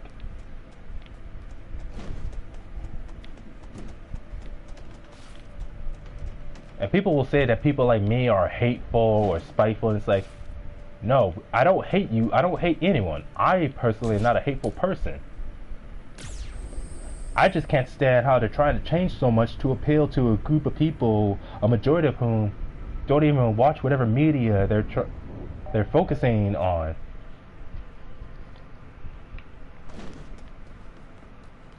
Like when your core audience or your main audience makes it clear, say, hey, stop trying to appeal to these people because they don't watch your stuff, and then you get mad and say, well, if you don't like it, don't watch it. Don't be surprised when that core audience of yours decides, okay, if you want to be a jackass like that, we won't. And they get all upset saying, why are sales going down? Like that one woman who was working for, I think it was, yeah, for Marvel, where she made that statement. Just can't remember if it was a actual interview that she did or it was a written statement. But it was something like that she did, and thus people decided to follow up on what she said. People were basically like, alright, bet. And thus immediately sales for Marvel started going down. I'm thinking, if I was her boss and I saw that she did that, telling people, if you don't like it, don't watch it, don't read it, I would have fired her, honestly. Like, we're trying to generate sales for people. You're gonna tell them don't tell the people who actually read our stuff not to read it? You're fired. Get out of my building. If you can get your... Wait, can? Do you mean can or can't? What was it? Anyways. They can be sexual and impressive. All it takes is development. If failure doesn't get improvements, then of course sexual appeals. If you can get your old fans into changes, you're bound to have problems. Yeah, like there's always gonna be problems. But again, it always depends on who's the audience you're trying to appeal to. Because I always believe the best result is if you want to make something that specifically appeals to a particular group of audience, if there's an audience out there that you want to appeal to, be it based on gender, ethnicity, ideals, or whatever. Yeah, if you can't. Yeah, that makes sense. But yeah, if there's a type of group you're trying to appeal to, don't take this pre-existing character or pre-existing not audience, this pre-existing property and suddenly make so many massive changes just to fit a new ideal or a new different type of view. Instead, just create something new. Make a brand new character who appeals to that audience. A new character, a new property. Like, don't take She-Ra and turn her into a woman who looks like a boy trying to cross-dress as a woman, and they may have to cast either a completely different gender and ethnicity than they were in the previous series. Turn the ones who were originally straight into gay or trans or whatever other weird shit like that. Or stuff, I gotta watch my language. My sister is right outside the living room. But anyways, don't go making massive changes like that. Just make a new character that can appeal to people like that. Or just make a brand new series altogether. Because if you got all these creative ideas, it's one thing to use something as an inspiration. Like, there's nothing wrong with being inspired. Like, I can understand if they were inspired by She-Ra by having a female who has the power to transform into this more powerful version of herself, and it's on this epic fantasy adventure fighting all these different people. But again, to take a pre-existing series that is beloved by so many people and change it into something else, you're just asking for trouble. You're asking for so many different types of problems.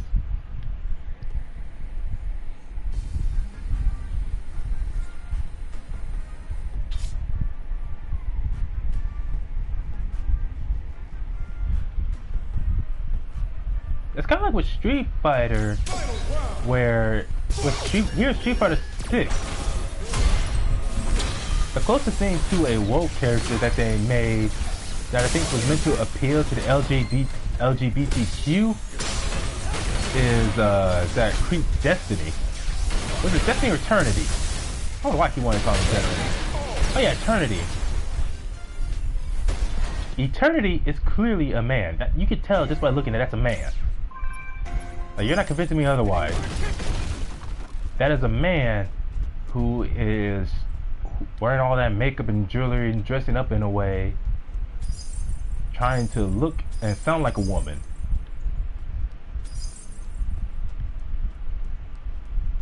Like, no, I'm not going to be able to look at that and say, oh yeah, that's a woman, because no, it isn't.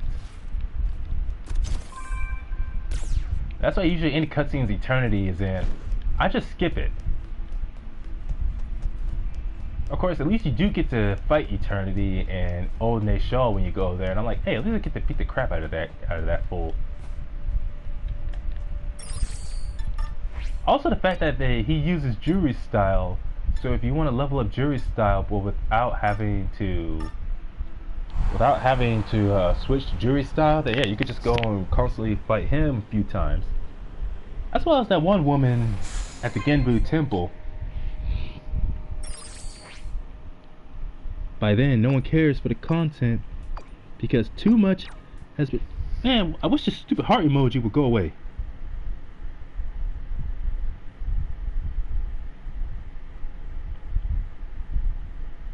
Anyways, by then, no one cares for the content because too much has been done and not much improvements made. You can't expect Skullgirls to go into tournaments like Eva now because MZ. So again, they made Mary a boss character to an actual character, but now it's released on PC, Steam. For consoles, nope, though. It's their last character for Season Pass 1.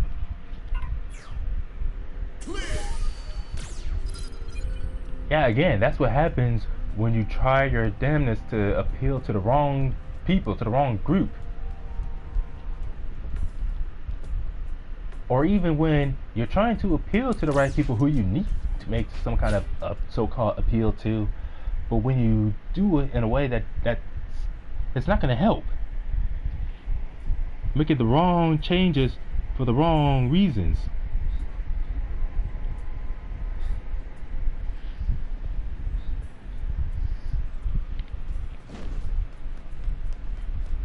Because again, you're isolating the audience that actually buys your stuff, that buys your content. What can I get you? Whatever the media it is. And then if your response to their complaints, like again, these are the people who buys your stuff. That's like, for instance, say for instance, if I wanted to open a restaurant, but I open up a restaurant that mainly makes meat, or cooks meat, burgers, steak, chicken, beef, or fish, tacos, or whatever type of food. But then suddenly, because a bunch of vegans and vegetarians, they come in complaining, saying, hey, we're offended because there's not a lot of vegan or vegetarian options. What are we supposed to eat? Now, if you ask me personally, I'd say the proper response would be to stick to your guns. I'd say my proper response would be stick to my guns and say, if you want vegetarian or vegan options, something which my restaurant does not have, then rather than coming here to complain, there's literally restaurants all over the city. There's other places you can go to from the start. And I'll just stick to focusing on making what I want, knowing that there are already people, a grand majority of the people who come to my restaurant are more than fine with this. You're either just complaining just because you want to cause some trouble, or as I say, sow some discord, or you're just mad because you can't have everything you want. Even though my restaurant was like that from the beginning, it always catered to these people, and it's always how I designed it to be. That to me would be the proper response. Just stick to what it was from the beginning and just make any improvements. Like, hey, what new things can I add without taking away from what it was originally? Going woke in that case would be the vegans and vegetarians complain about my mostly meat-based menu, and then suddenly I decide, okay, so I'm gonna take out 50% or more of my original menu and make it specifically for vegans and vegetarians. Well, that 50% of the menu I take out, that's 50% of my customers I'm gonna lose, if not more than that. Or they're like, oh, I don't like this restaurant anymore. It's focusing only on vegan and vegetarian foods now. But it's like, yeah, they're free to like what they want. Yeah.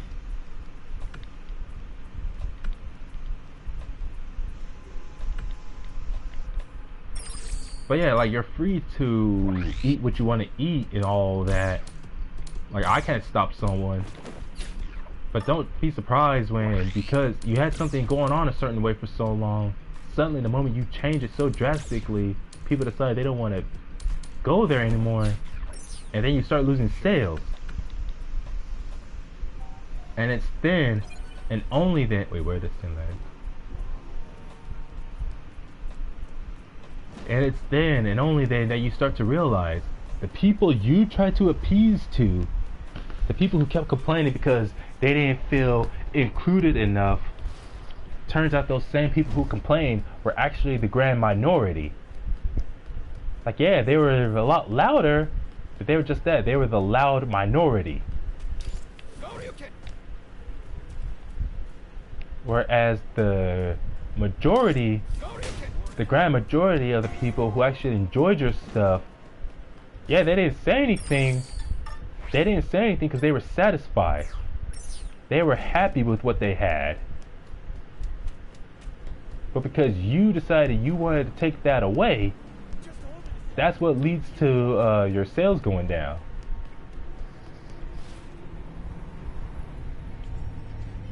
Dennis, hello. Let's see. When upset, the original fans with changes that they didn't want or made an option for new people. Make censorship an option, not forced. When you make a mistake, make it right. Make censorship choice an option for people to block or not. Exactly. And see, that's the right thing Capcom did here with Street Fighter 6. Capcom didn't take any of their characters, anyone in the roster, and change them in such a way that makes them bad.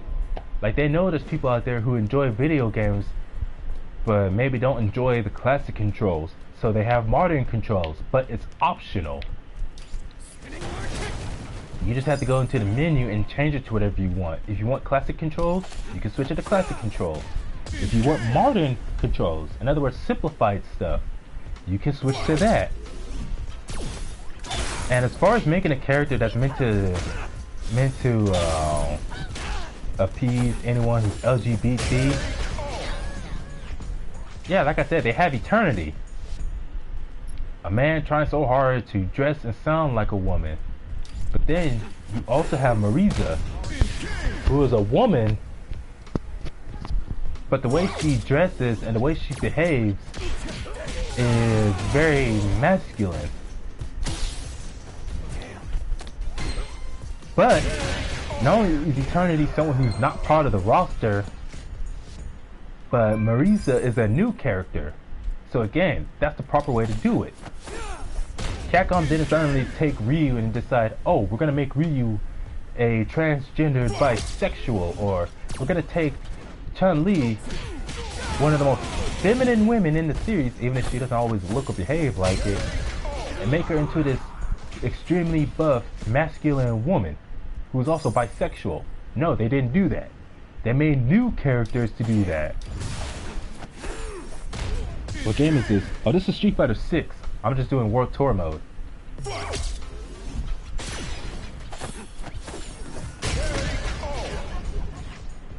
So again, there were some people who were complaining. Like, one person said that Marisa was going to be a trans female, which even I thought was a bit much of an accusation. I'm like, we have no confirmation. This is back when the roster for Street Fighter 6 was leaked, before Marisa was actually revealed.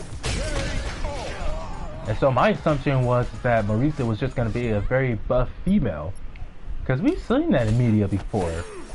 Whatever works of fiction of a woman who's very buff and very buff and very defined muscles. But people in Grand Blue Fantasy Versus have very questionable characters. Yes, they do.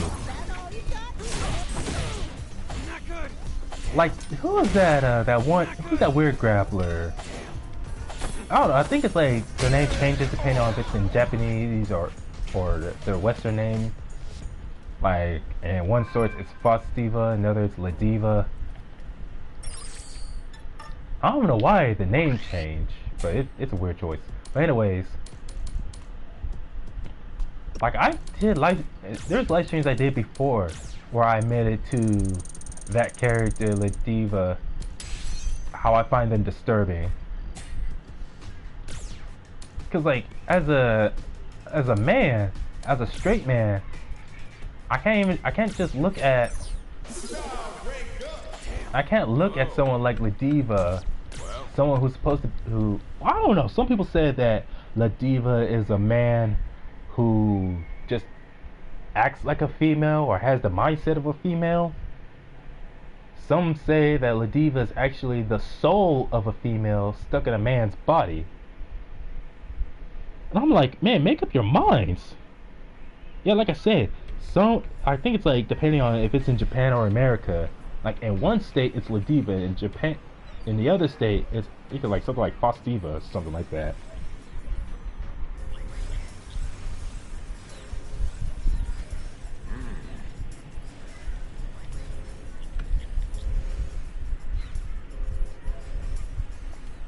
Science fiction nightmare. They're basically rampaging across the entire flight deck. Man, you don't need no cleaning robots. What you need is to get some mops and some brushes. No, not some brushes. Get some brooms, some mops, and some mop water. That's all you need.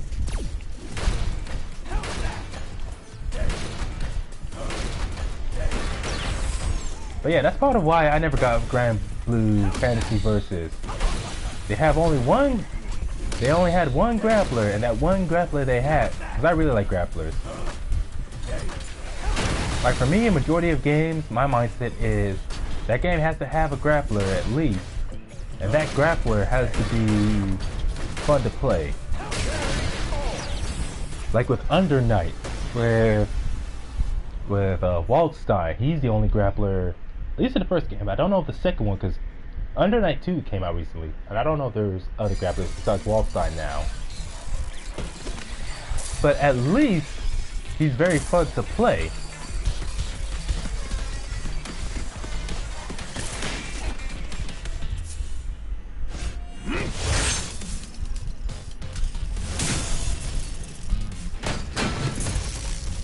Man, that's so cool.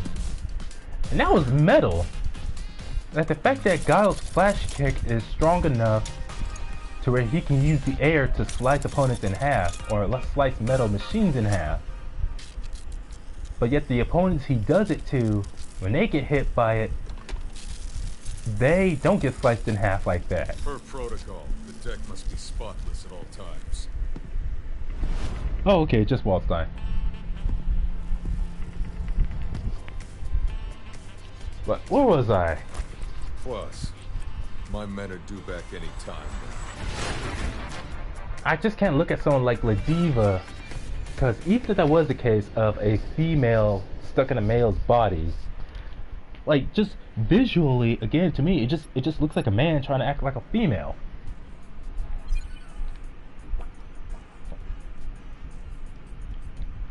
Hello.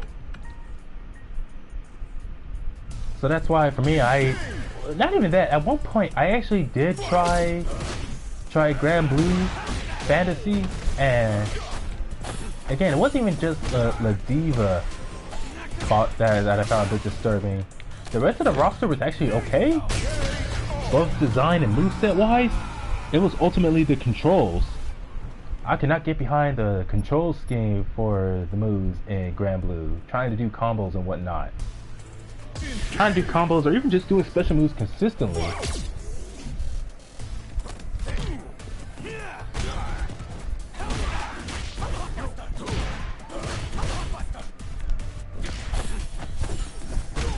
Like even a game that was notorious for not being easily accessible, like Guilty Gear. Guilty Gear was a lot easier for me to get into than Grand Blue Fantasy.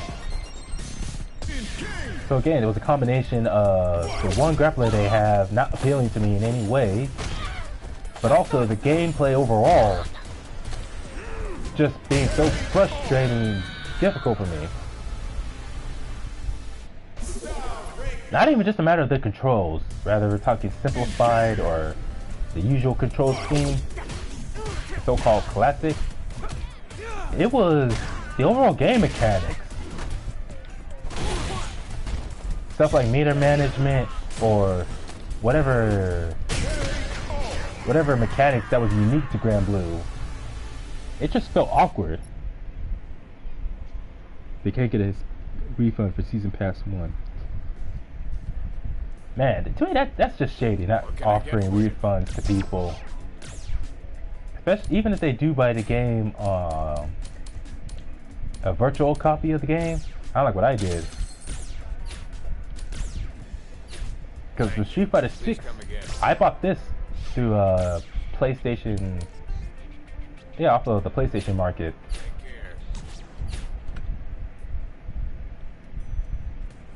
So making it to where you can't, come on now. By the way. Oh. But anyways, making it to where people can't get a refund if they don't like what they're seeing or what they're hearing or whatever. That's messed up on many levels. But anyways, back to the original topic.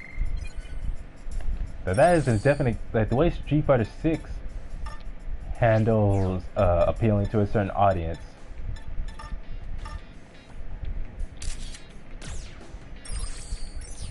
Rather if it's a masculine female who just happens to be bisexual like Marisa, or a man trying his damnedest to act like a female, like Eternity. I don't know why I keep wanting to call Eternity Destiny.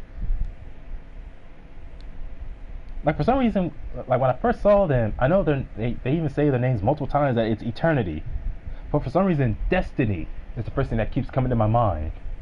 I don't know if I'm thinking of another character or I don't know. It's kind of funny in a way. But anyways, so I wouldn't have to worry about seeing Eternity all over the game because they only appear in World Tour and only in certain scenes.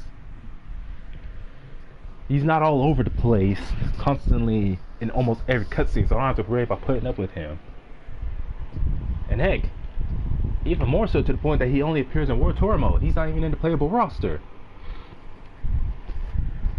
Because even when you fight him in Old Nate Shaw, he just uses jewelry style.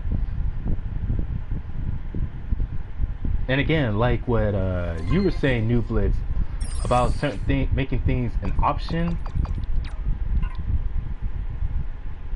It's Lao Tang, Chun-Li's stupid. There's something I would like to discuss. Can you come to chat?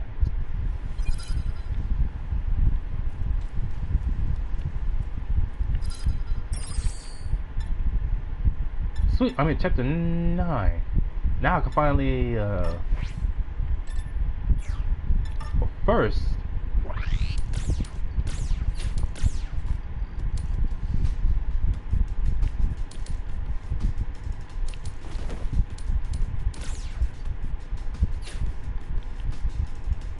I need to get some new shoes, man.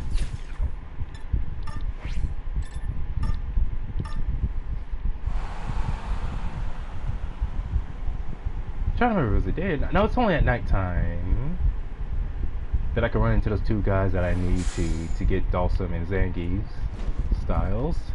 And it's not until chapter 10 I can do that side mission that will get me Ed.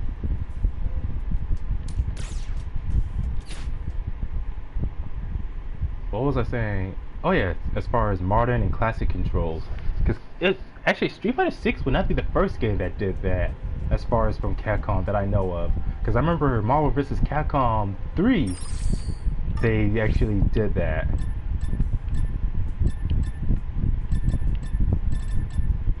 They had both.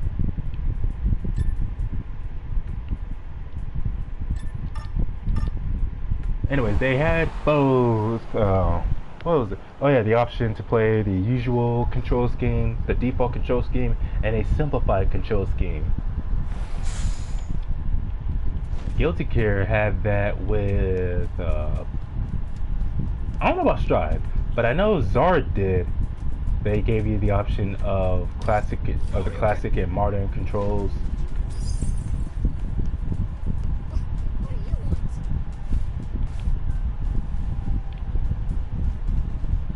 Hey, he's not here.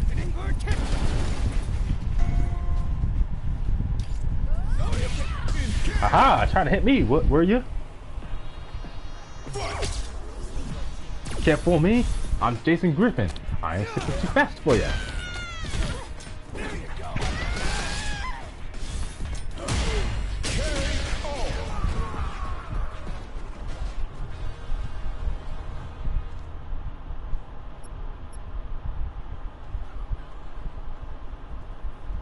If you give an option of choice, there is not choice, it's forced.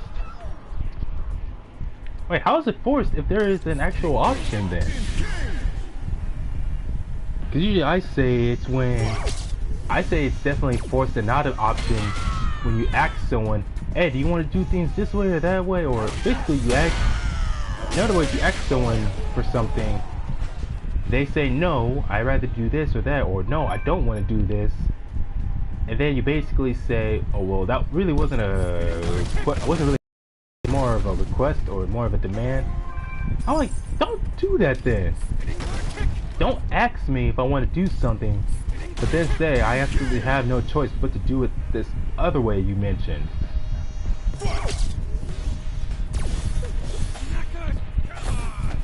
Like for instance, don't ask someone something like, hey, would you like chicken or turkey for dinner?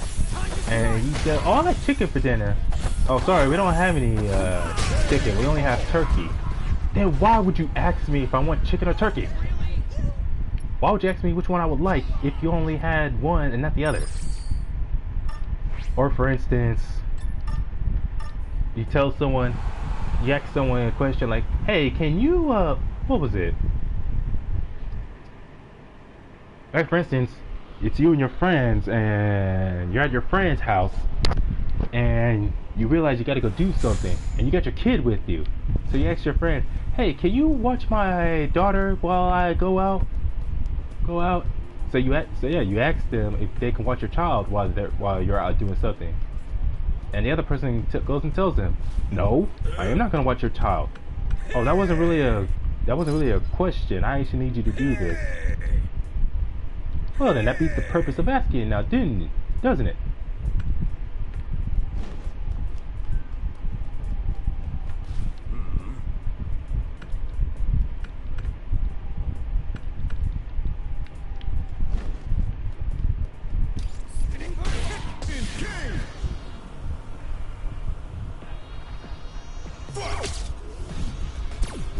Oh yeah, that was a typo on your part, Nublitz. Oh yeah, okay, that makes more sense then. But anyways, I was looking forward to getting Zangief's SPD. That way I can have an actual command grab that actually looks cool instead of looking weird.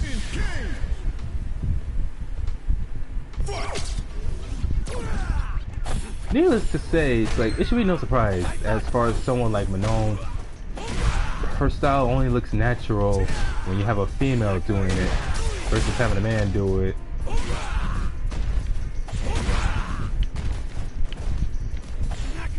That's why and honestly, it's not even that. Just a matter of Manon's style, rather if her form looks feminine or not. My main issue with it is overall just the fact that, and I know it's part of her character that she does ballet, so ballet is a big part of her martial arts. But there are times where, or that's like almost all of her moves, it looks more like just like her fighting style looks more like it's ballet with elements of judo, rather than supposed to being vice versa.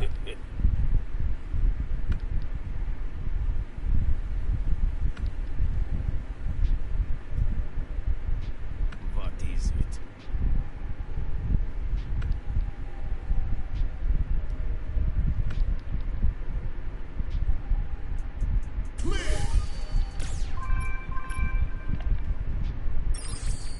I think that mission for that other guy, I'm supposed to meet him during the daytime, not at night. Oh, I have not really been drinking my water today like I'm supposed to.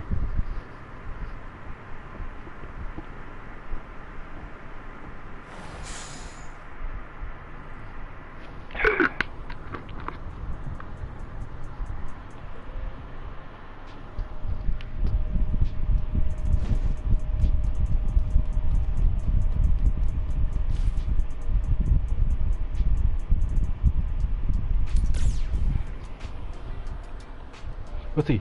Just like Injustice 2 forces Kara to join him or be brainwashed. See.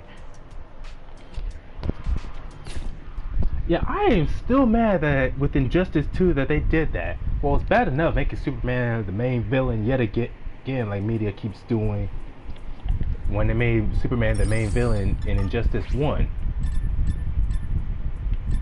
But it was kind of okay. Like, it didn't bother me too much, because there was still the other Superman who you get to play as in the last chapter, who defeats his evil counterpart.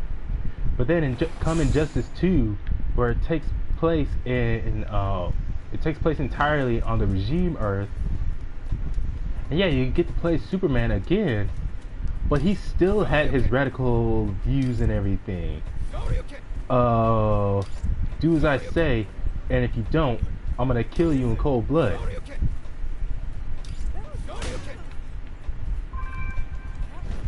And I gotta say, I hate the regime Earth. They killed off Martian Manhunter and Shazam. Like, those are two characters who are not only on, they're supposed to be on par with Superman You don't say. in terms of overall strength. But not only are they supposed to be on par with him, not only are they supposed to be on par with Superman, but there's powers that they have that give them a distinct advantage over him.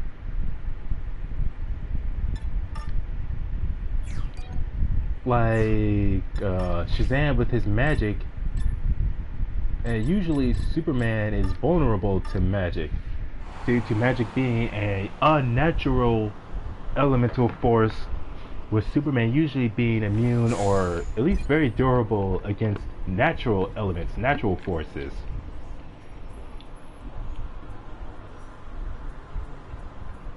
And Martian Manhunter, just like Shazam, Martian Manhunter is supposed to have speed, strength, and durability that's overall on par with Superman, as well as having other abilities like his various psychic abilities. His various psychic abilities and all his physical abilities that Superman wishes he could have had. Like his phasing. His phasing. His ability to phase, turn invisible, elongation, shape-shifting.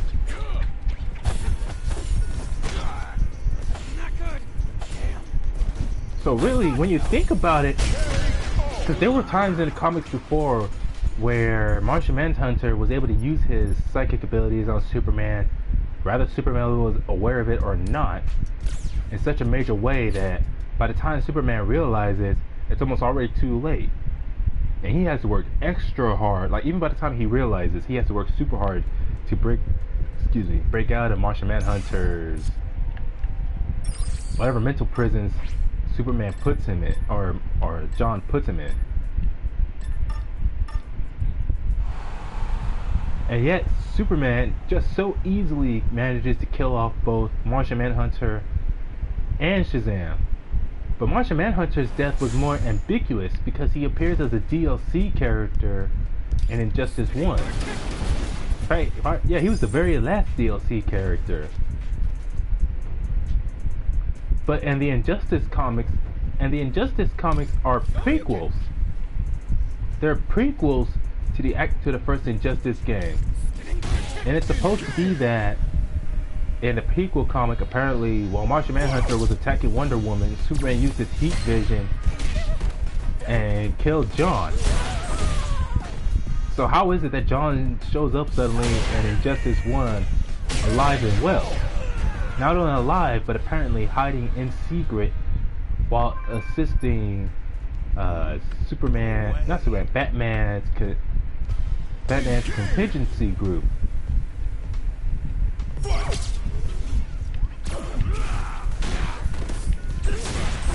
They never really do a good job of explaining any of that. Like how he's killed by Superman, but then shows up as part of Batman's team. So it's like, make up your mind then. Is he alive or is he dead?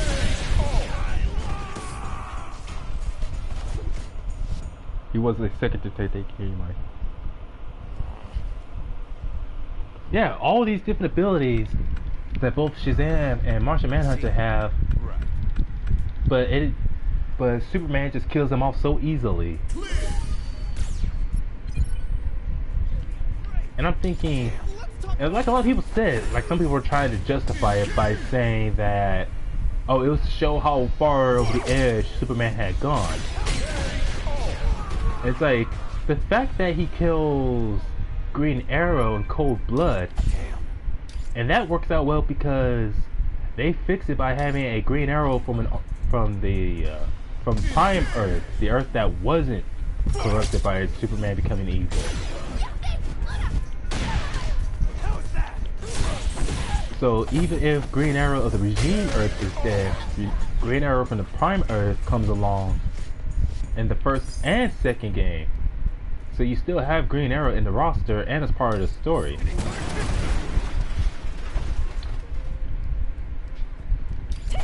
They could have done the exact same thing with Martian Manhunter.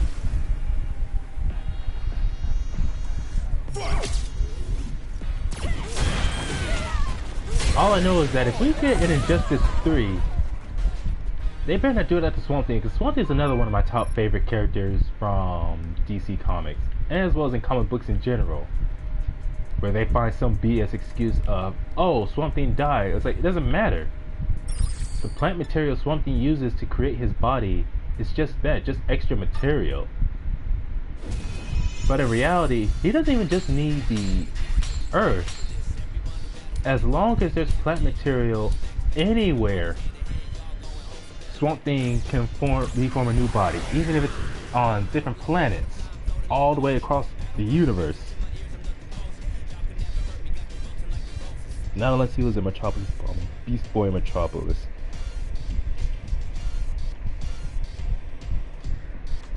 Well, here's the thing.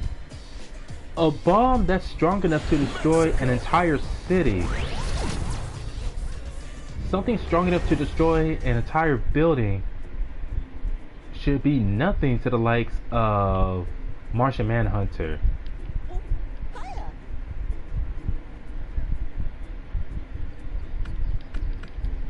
So, and I know there are some versions of characters like Superman, Martian Manhunter, who, in terms of power scaling, are only city level, and that tends to be based on. Basically, it just depends on how powerful they need to be for that story. But again, that's as far as other versions. But consistently, Martians and Kryptonians are supposed to be in the planetary level. That may not be the case with Atlanteans and Amazonians. Wonder Woman's like literally the only, well, she's one of the only Amazonians who has the planetary level. You see Diana, Donna Troy, I think Cassie Sandsmark, and oh yeah, Nubia. Hello. Yeah, got a favor to ask. Oh, hey. Let's see, you're fighting and traveling the world too, aren't you? Run into any scary tough opponents yet? By the wing. Wait, try to impress? I ain't trying to impress you, woman. You asked me if I ran into any scary opponents. Oh.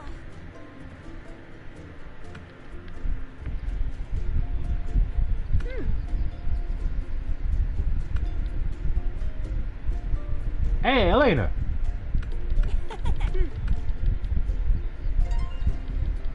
Oh yeah. You know, it's funny how people complained so much and was absolutely hating on Rainbow Mika when she showed up in Street Fighter V, saying that she was just purely created for sexual deviance. But no one said anything for so many years about Elena and her literal two-piece outfit. Even when she was made a character in Street Fighter Cross Tekken, or when she went from Street Fighter Cross Tekken to Street Fighter 4 as a playable character. Even then, no one complained.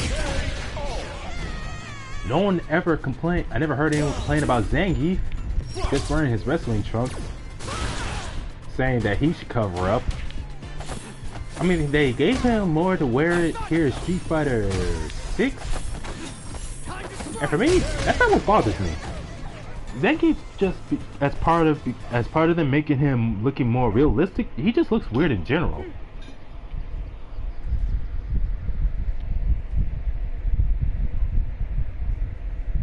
And he be Harley put it. Like, I'm fine with Superman killing Joker, because it's like, think about it. Think about it. Some man tricks you into killing your wife and unborn child.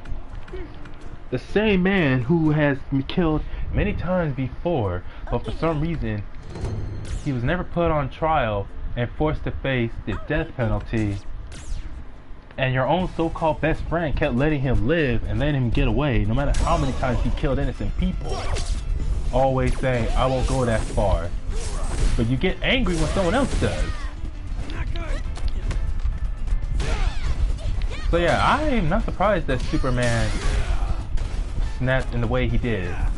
Because it didn't just lead to the death of his child and his wife, but the death of millions in Metropolis. Like, thinking to yourself, I triggered all of that. Like, yeah, I was tricked, but that doesn't take away the fact that I was the trigger for all of that. And what's very ridiculous is how in Injustice 1, during the story mode, Batman tries to sympathize with Superman by saying that crime took his family too. But Superman immediately counters with, but you weren't the gun. And I'm like, yeah, because to me it's like, this guy, with all of his ridiculous power, has clearly gone way past the breaking point. If you think telling him, yeah, my family was killed too, it's like, okay, and? Did your actions lead to the death of millions though? Did your actions lead to the death of your own wife and a child that wasn't even born yet? Hang on. Like even the Bible in the book of Proverbs, was it Proverbs? Yeah, in the book of Proverbs says that, even that mentions how you can't truly sympathize with someone because no one knows the pain a person's going through than that person themselves. So trying to tell them, oh yeah, I went through that too. Like, it's commendable, but the problem is when someone is upset about it and you basically trying to tell them, oh, you should get over it because I went through it too. Like, I'm supposed to be happy that you felt the same pain that I felt? Don't tell me to get over it just because you've been through it too. That doesn't make me feel better. Because to that person, it feels like you're just minimalizing what they went through.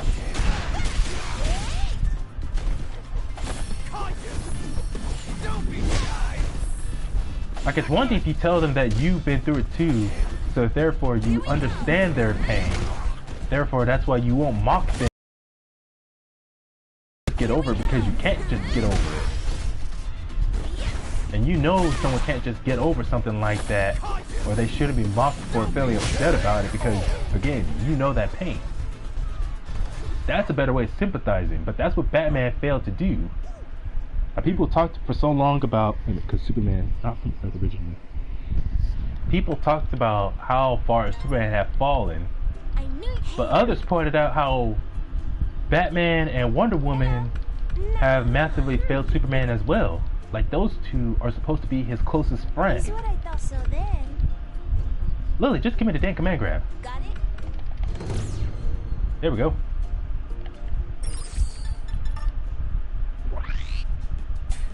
But where was I?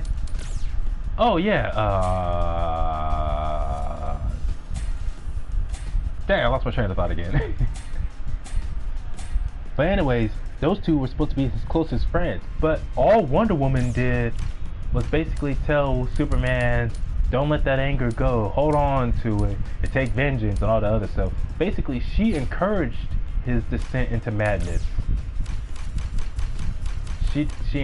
Wonder Woman encouraged his descent into madness, and Batman refused to console his friend.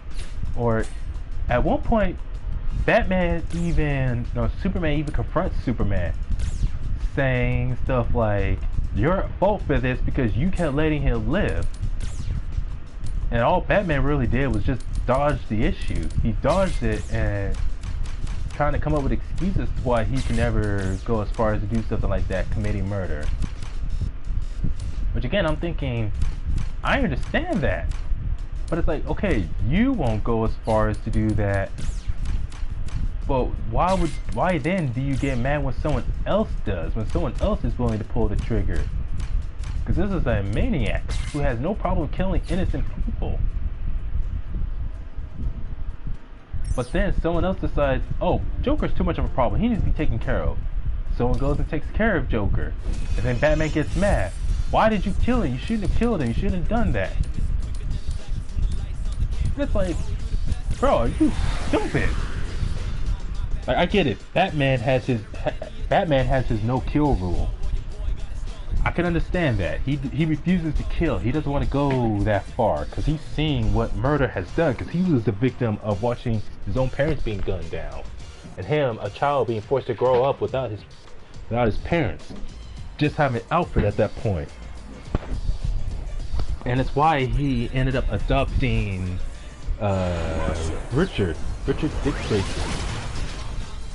so that Grayson wouldn't grow up being like him, a complete shut-off from the rest of the world.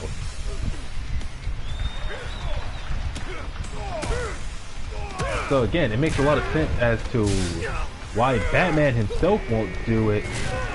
The problem is when he acts like that no-kill rule of his has to apply to everyone else.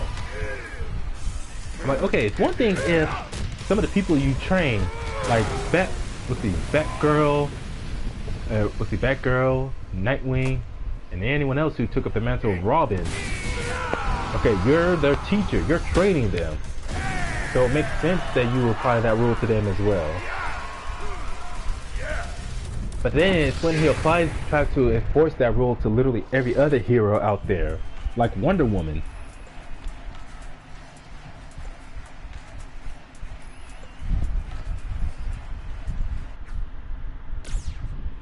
Let's see, Superman lost his family by bombing, Batman is human, lost his family by gunshots or carrying.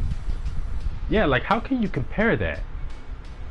Not to say that one is more significant than the other, it's just that one is a lot harder to sympathize with than the other. That's what I'm getting at. Like, how can you say, like, yeah, crime took your family, but again, Superman didn't just lose his wife. Like, that was his wife, someone who he genuinely, not only that he loved, but was pregnant with his child, his offspring, someone who he could pass his legacy on What to. can I get for you? And it wasn't just that he lost, but he lost all of Metropolis too when the whole city got bombed. And again, he's Superman. He's that hero that so many people look up to. Please come again. So word got out that, hey, Superman killed his wife, and her death is what triggered the explosion that destroyed the Metropolis. Like, that's gonna rack Superman with guilt for the rest of his life, knowing that he's the one who caused it. He caused that explosion to go off.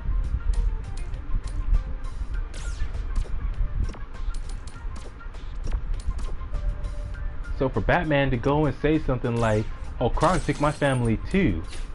Again, it makes sense when Superman says, now where's my macadamia cookies? Macadamian? Macadamian. Man, that stuff is good. I like macadamia cookies.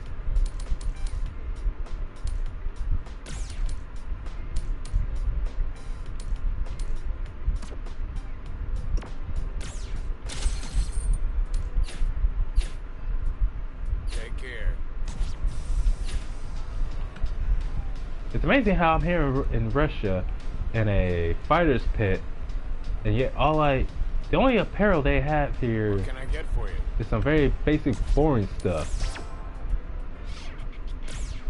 Like, this is all I get.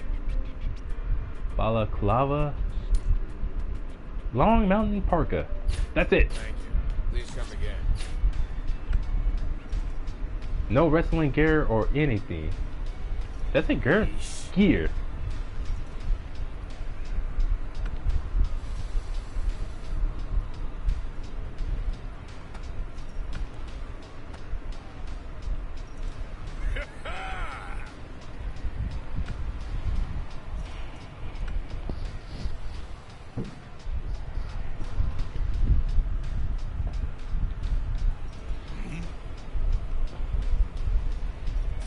But what was like going?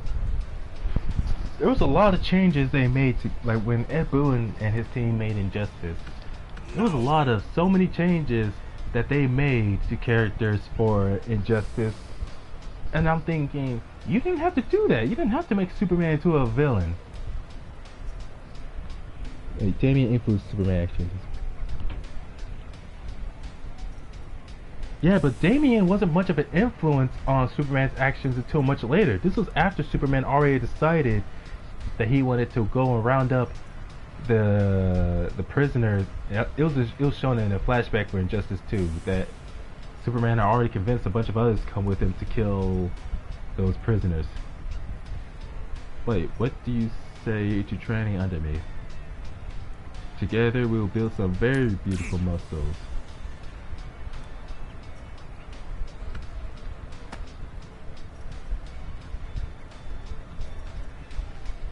Well, Yeah, like losing your friends, the majority of the Teen Titans. It wasn't even that, but if I remember, Raven just decided she was gonna, everything she did was gonna be for the sake of her father. nothing is impossible. Nothing Like Raven wasn't loyal to Superman. She was just trying to incite conflict and sow discord on Earth is every last to make the world a very chaotic and hellish landscape for her father to be summoned. do it left. Like Starfire said in Injustice 2, Things await. how Nightwing was killed. Let's see, Nightwing died. Cyborg joined the regime. Raven decided to serve her father. Good things as promised. And, well, she didn't even say that Beast Boy necessarily even died. She just said that he was missing for so long, they just assumed he died. So, you know, if they ever make another Injustice, they can do that. That they can just go with that, like in Injustice 3, suddenly, oh, it turns out Beast Boy never died. It's just that the last time like Starfire could say, the last time we were in contact with Beast Boy, he was in Metropolis. So we don't know if he survived or not. And then Beast Boy shows up again. They're like, Beast Boy, where the heck have you been this whole entire time? Oh, I was forced to go into hiding because of Superman and his psychotic regime. It was just not safe enough for me to come out of hiding.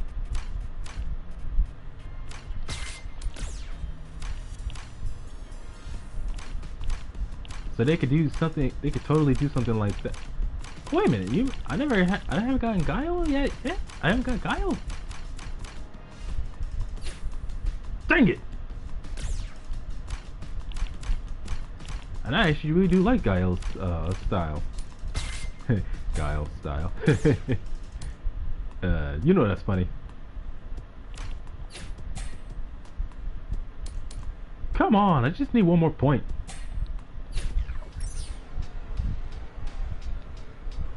Actually,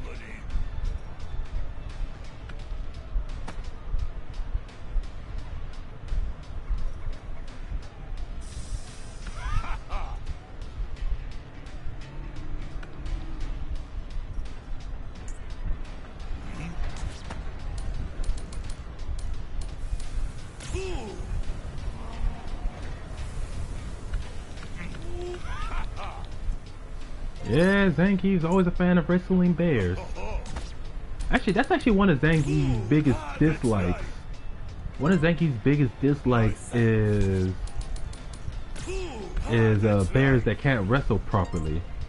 For so long, people used to say that he wrestled. that's right. He used to wrestle bears, or not bears, grizzly bears. But because of where he lived, they figured it wasn't. However, Oh no, it wasn't. Okay, so it wasn't Zangief, clearly. hey, because Well, anyways, what was it? Oh, damn, I lost my train of thought. Oh yeah, that because of where Zangief lived, in whatever part of Russia, that he would actually wrestle Usari brown bears, which are twice as big and heavy as grizzly bears. Let's see, Starfire is Nightwing, not in his voice. Elastic Man. Talking about Plastic Man? Because let's see. Well, Plastic Man, yeah, he was part of the initial conflict in Injustice 1 between the regime and the insurgency. Can't remember to what extent or whose side he was really on, but he didn't die from the bombing of Metropolis. So with that's the thing with Plastic Man.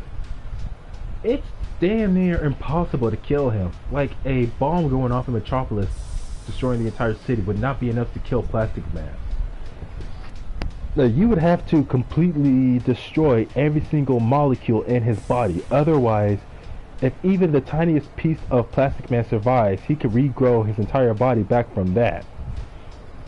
Actually, that's the exact same thing with Martian Manhunter. So, Martians and people like Plastic Man, you have to completely destroy every single last atom to where it'd be essentially as if they never existed in the first place in order for them to truly die. And look at this, Zangief pulling out. See, this is what I was telling about before about Zangief in terms of power scaling. Cause versus Battle Wiki has Zangief only at small building level. But yet here he is pulling out an entire submarine. He pulled it out from under solid ice, a solid lake of ice. And he pulled out that entire submarine by himself using a chain. Like, there's no way you could convince me Zangief is small building level if he can do that. Hey, show me your power. His strength, especially his lifting strength, has got to be large building level. Large building, if not large building plus.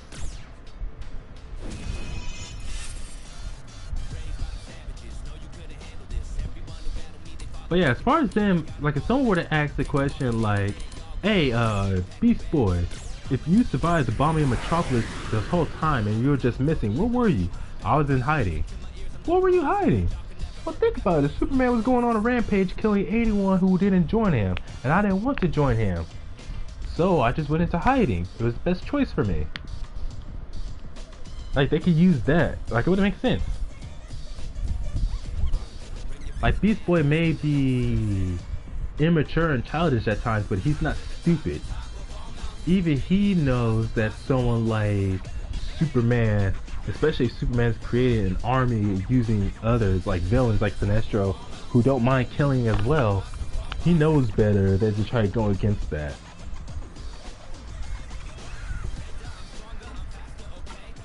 I'm probably thinking to himself, yeah, Batman has done the impossible before, but Superman has done, well, he's done the impossible for a human.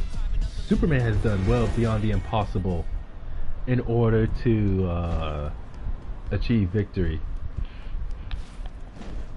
I'm gonna switch over to Korea.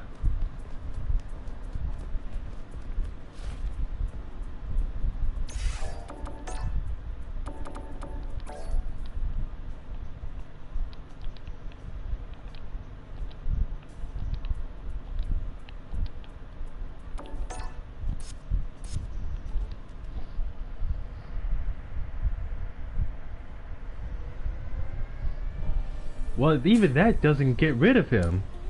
Like, it will slow, all that will do is slow Plastic Man down.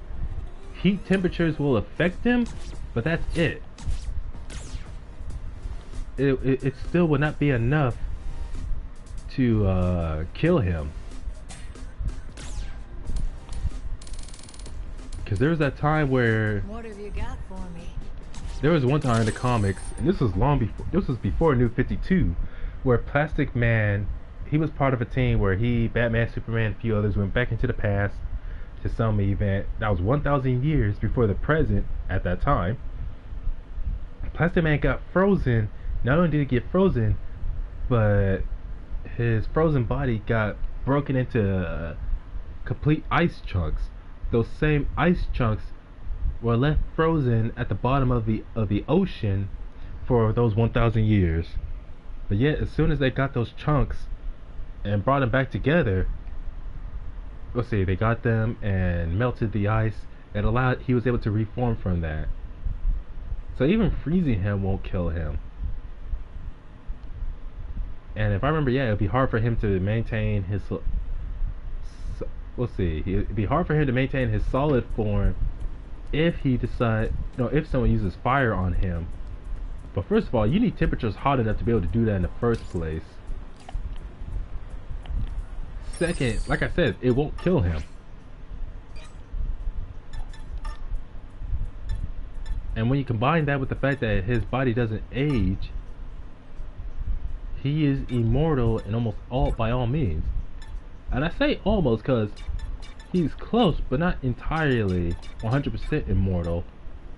Like, yeah, it's still possible for him to be killed. It's just a lot more difficult than most people actually realize.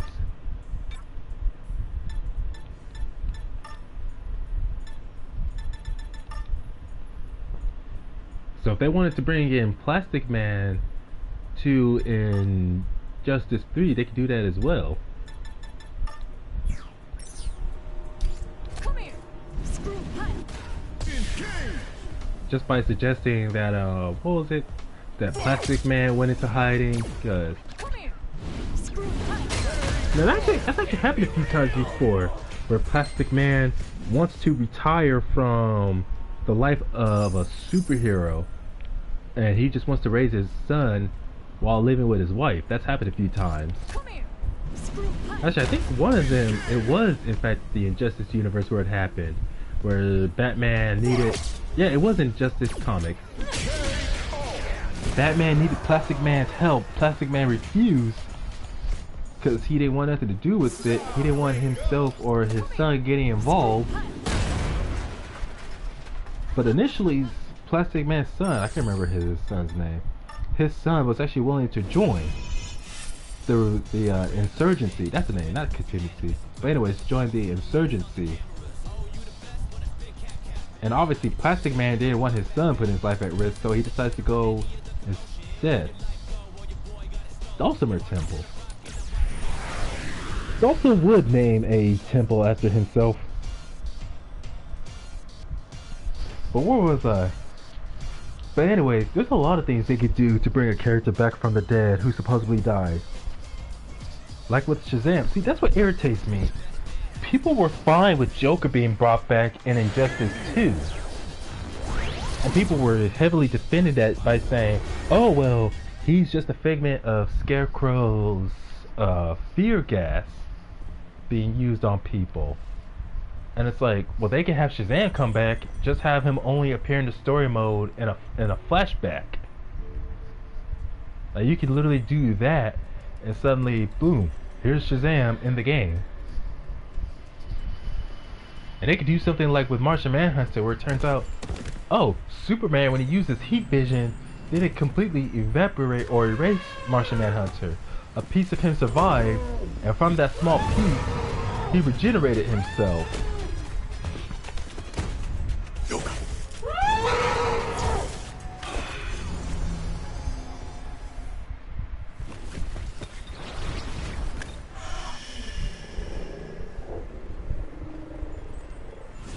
What's crazy is that Dulcimer is an old man, as you can tell by his beard. And yet, despite how skinny he is so strong that he could just use a finger to stop an elephant from using its full weight on somebody.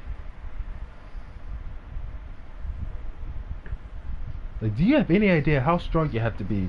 Like, yeah, that's not the biggest elephant in the whole wide world.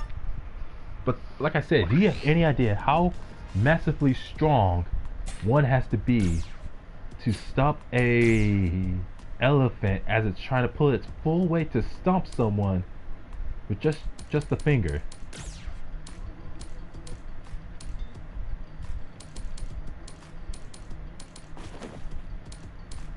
To say that requires a massive amount of strength, that is such an understatement.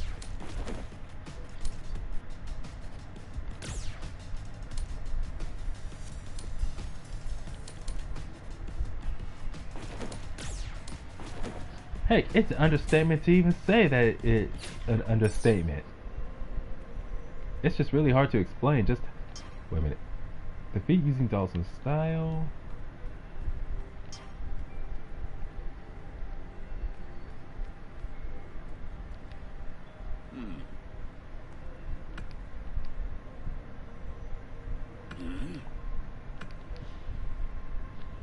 In that case, If you are here for my teachings, I shall not turn away. Well, do you intend to train here?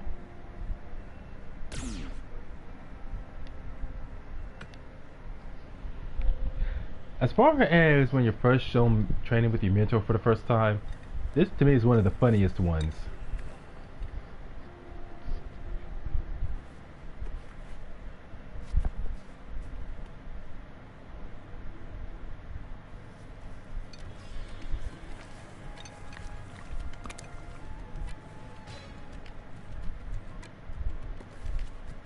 Like, your character's pretty flexible to be able to do that with just one leg, but being able to do that with both legs.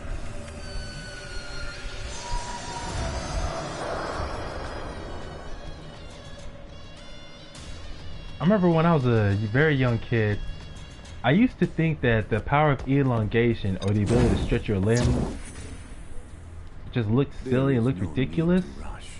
Listen to what your body needs. But it's only now as an adult that I realize just how awesome a power like that would actually be to have. Like, imagine that you're in the living room watching TV, you're watching your favorite cartoons, but then you decide, man, I'm hungry, I want something to eat. So you use your powers and suddenly, boom, you're able to make yourself a sandwich in the kitchen while still watching your favorite episode of Ed and Eddie. I would so do that if I had powers like that, like Martian Manhunt. Let's see. There's Martians in general, not just Martian Manhunter, but Martians in general, both the greens and the white Martians, Plastic Man, Mr. Fantastic, and Miss Marvel, aka Kamala Khan, and Dalsum here. Only out of all of those who I just named, I'd say, yeah, in terms of shape-shifting, changing form, just stretching your limbs. In terms of elongation, okay, because there's also elongated man, so not shape-shifting, but just being able to stretch any parts of your body. I'd say the one who's the weakest out of them, out of everyone just named, I believe. Actually, I don't know about Dalsum, because I know with elongated man, there's a severe limit to how far he can stretch his body, because unlike Plastic Man, your mastery of miraculous arts does not make you superior to others. Be ever mindful of your place in this world. Yeah, that goes without saying. But anyways, like Dalsum and elongated man, their physiologies are still mostly human. So there is an extreme limit to how far they can stretch their limbs.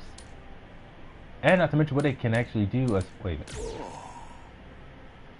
Let's see how far they can stretch their limbs and to what shapes and all of that. So there's no shape shifting for them. But usually, Dalsum, he only usually just stretches his arms and his legs. I know he's supposed to be able to do the same with his torso, but I rarely see him do that. His torso and his neck. You have my appreciation. Now you see, this to me looks like a cool stage and all with the elephants, the monks around here. The only thing I don't like is the statue in the background. That's the only thing about this stage that I don't like. I'm thinking to myself, if I had it, I wouldn't mind having a place like this to myself or to invite others to join me. But for me personally, that statue has to go.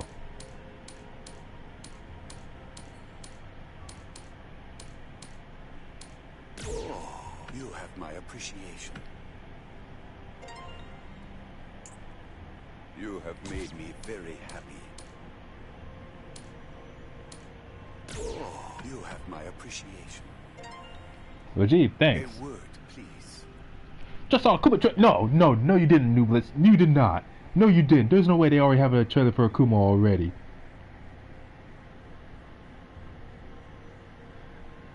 No, you gotta be pulling my leg. Woo! I'm gonna watch this right now.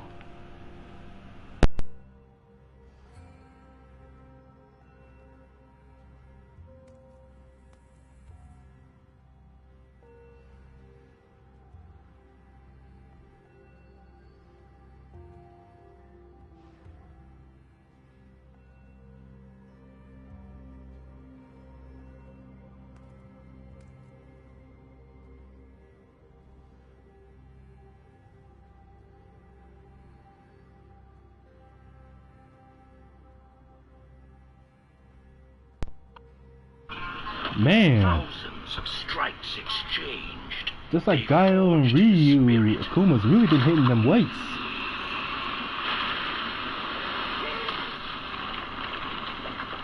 Just a that statue. Engraved into his very being. Well, breaking statues is nothing new for Akuma. Dude's island level just in his base form. But hey, if I had the kind of strength that Akuma had, that's what I'd be doing. Breaking down every statue that I find. Because I'm thinking, hey, you saw what I did to the statue. I could sink an entire island with just one punch. You ain't doing nothing to me. Fists with ambitions so great, they seek to soar beyond the very heavens.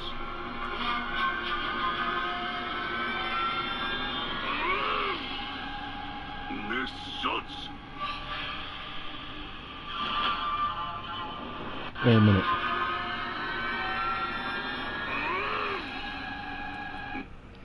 Akuma is coming in spring 2024 to World Tour Battle Hub and Fighting Ground. Yes!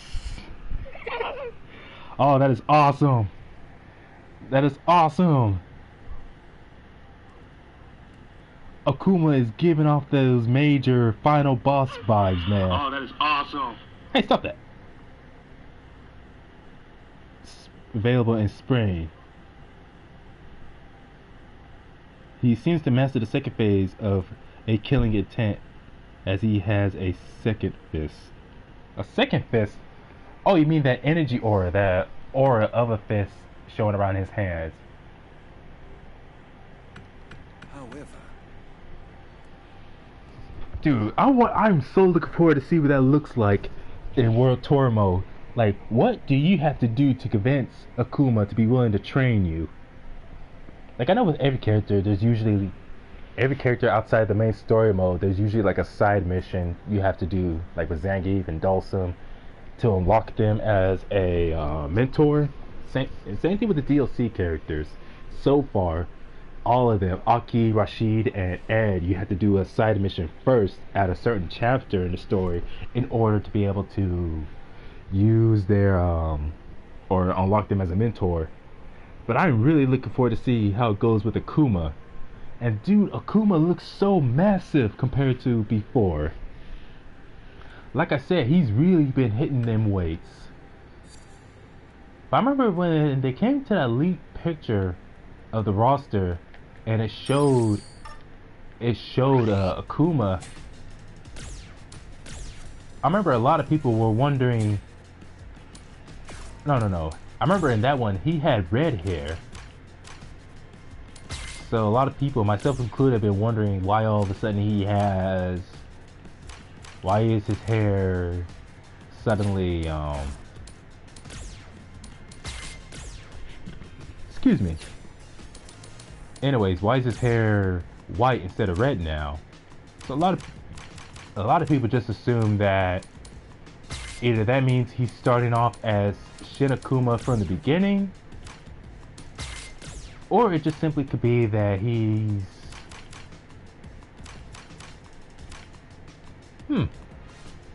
Anyways, that it could just be that his old age is finally just catching up to him. Like, that's all it is. Just old age catching up to Akuma. Which makes sense. Like, like, you could be extremely powerful, but being extremely powerful does not automatically make you immune to aging. In other words, it doesn't automatically make you immortal.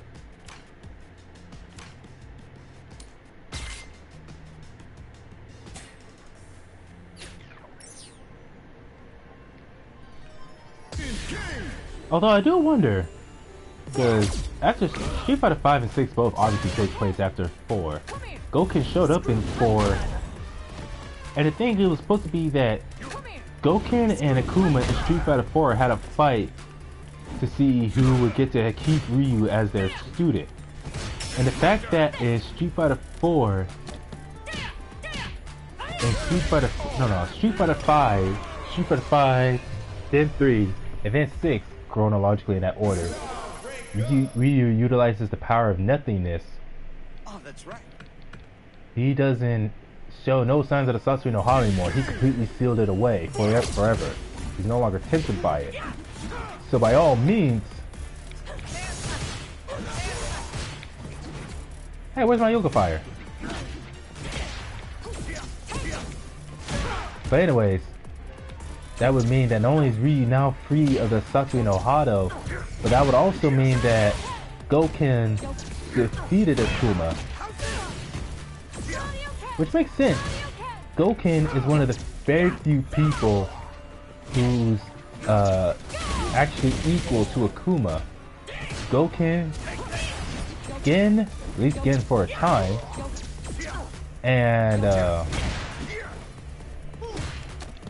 let's see, Goken, his brother Goken, Gen, the Chinese assassin, and the Japanese hermit Oro. Oh, I got up to 5 levels with that. Sweet. Now, however,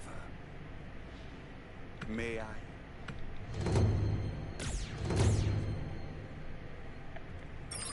The two most important moves in Dawson's Ross are Dawson's move list. The Yoga Fire and Yoga Flame. I say definitely Dawson and Zangief styles are the best for when you make a moveset of whatever extreme. Like if you want to make a absolute zoner or a grappler, yeah, get a bunch of command grabs while using Zangief's form as the basis. And if you want to, let's see, if you want a zoner, get Dawson, use his style as the basis. For a grappler, use Zangief. For someone who's meant to be a well-rounded, while being able to lean more towards either zoning, rush down, or a heavy hitter, they got Luke, Ryu, and let's see, Luke, Ryu, or Ken. So that's the final character. So Akuma's gonna be the final character for DLC for season 1 at least. That's like I said, I'm hoping for season 2. Now El Chicote is saying that for season 2 he's really hoping for Rainbow Mika. And I'm thinking, what are the odds of that though? But I want Sean, Abel, let's see, Sean, Abel, and Alex. That's what I like to see return.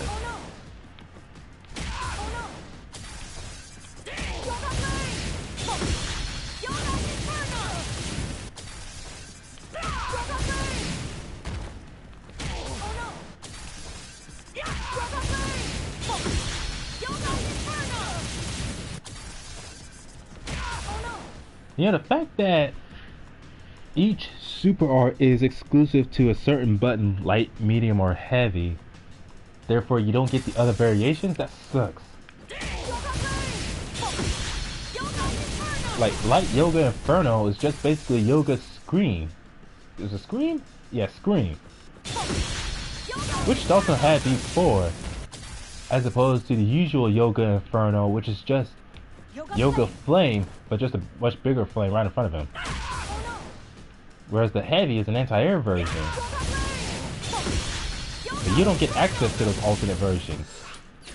But it makes no sense that they're willing to do that for Guile by making his super art the Sonic Hurricane, making it charge forward, back, forward. Wait a minute, charge back, forward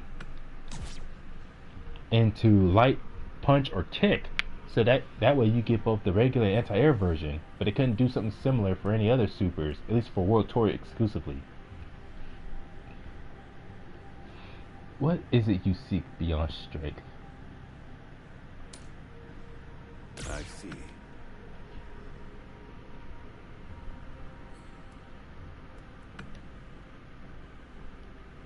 Yoga.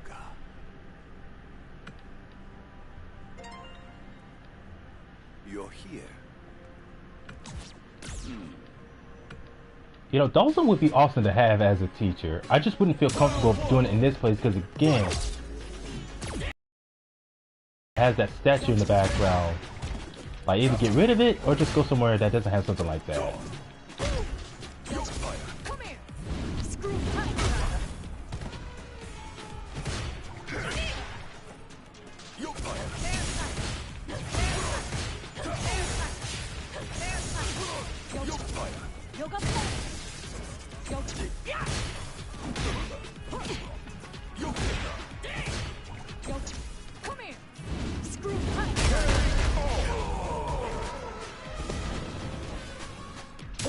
Oh dang, I need. No, actually, I don't even need to just go to the bedroom again. I should go for a walk. You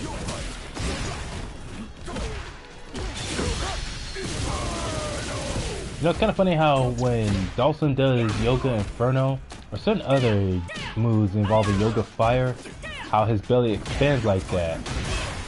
But obviously, they're not gonna have your character do the same. Like, not exactly a huge loss or anything. But it would be kind of cool if they did do that.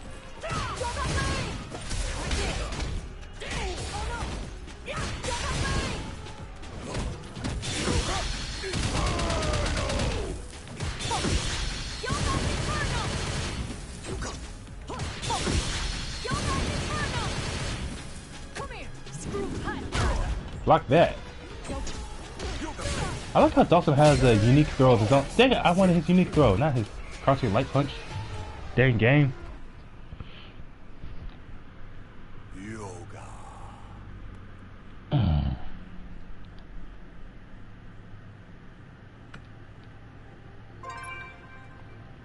source of encouragement, discouragement. I beat you, man. But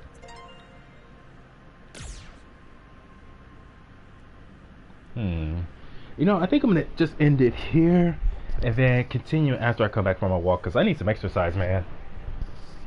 I really need to get back into exercising way more often. Whew. I need to. First, let me what can I get for you? get some food. Yeah, what kind of food you got for me, man?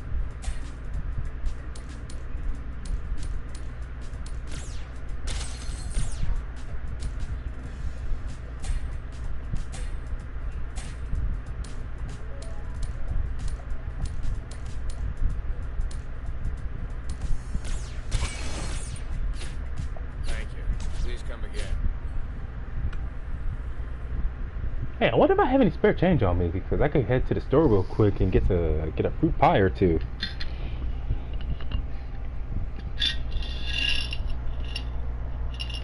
Dang. Nope, all I got is pennies and a nickel. Let's see, I can't ask my family because I already asked them. Was it yesterday or the day before? Well, anyways, I already asked them. Oh, no pie tonight.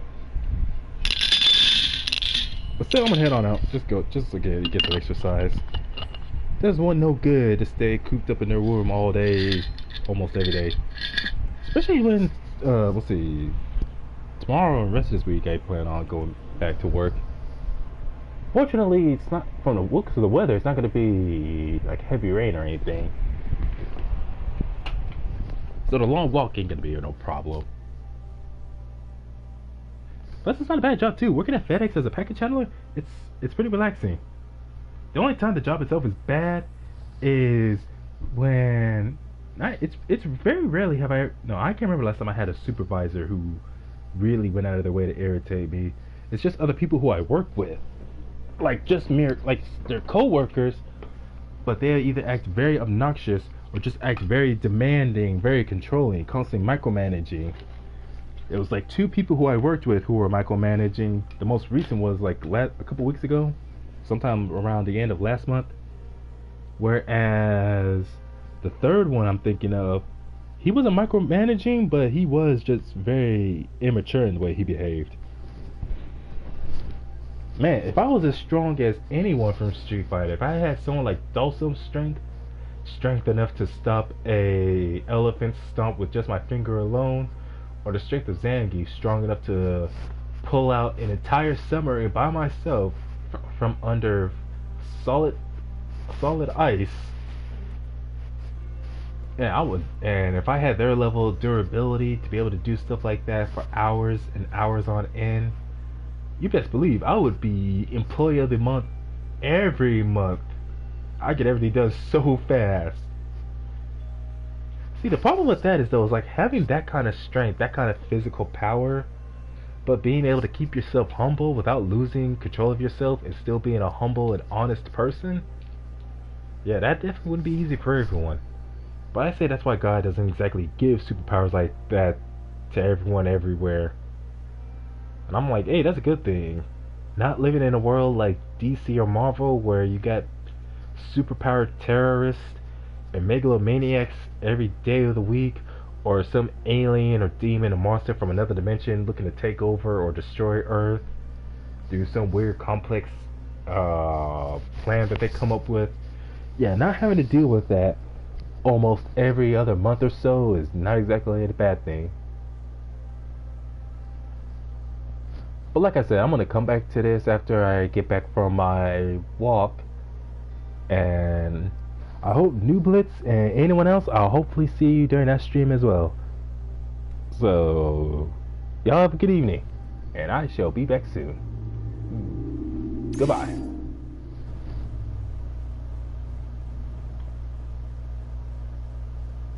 Oh, here we go.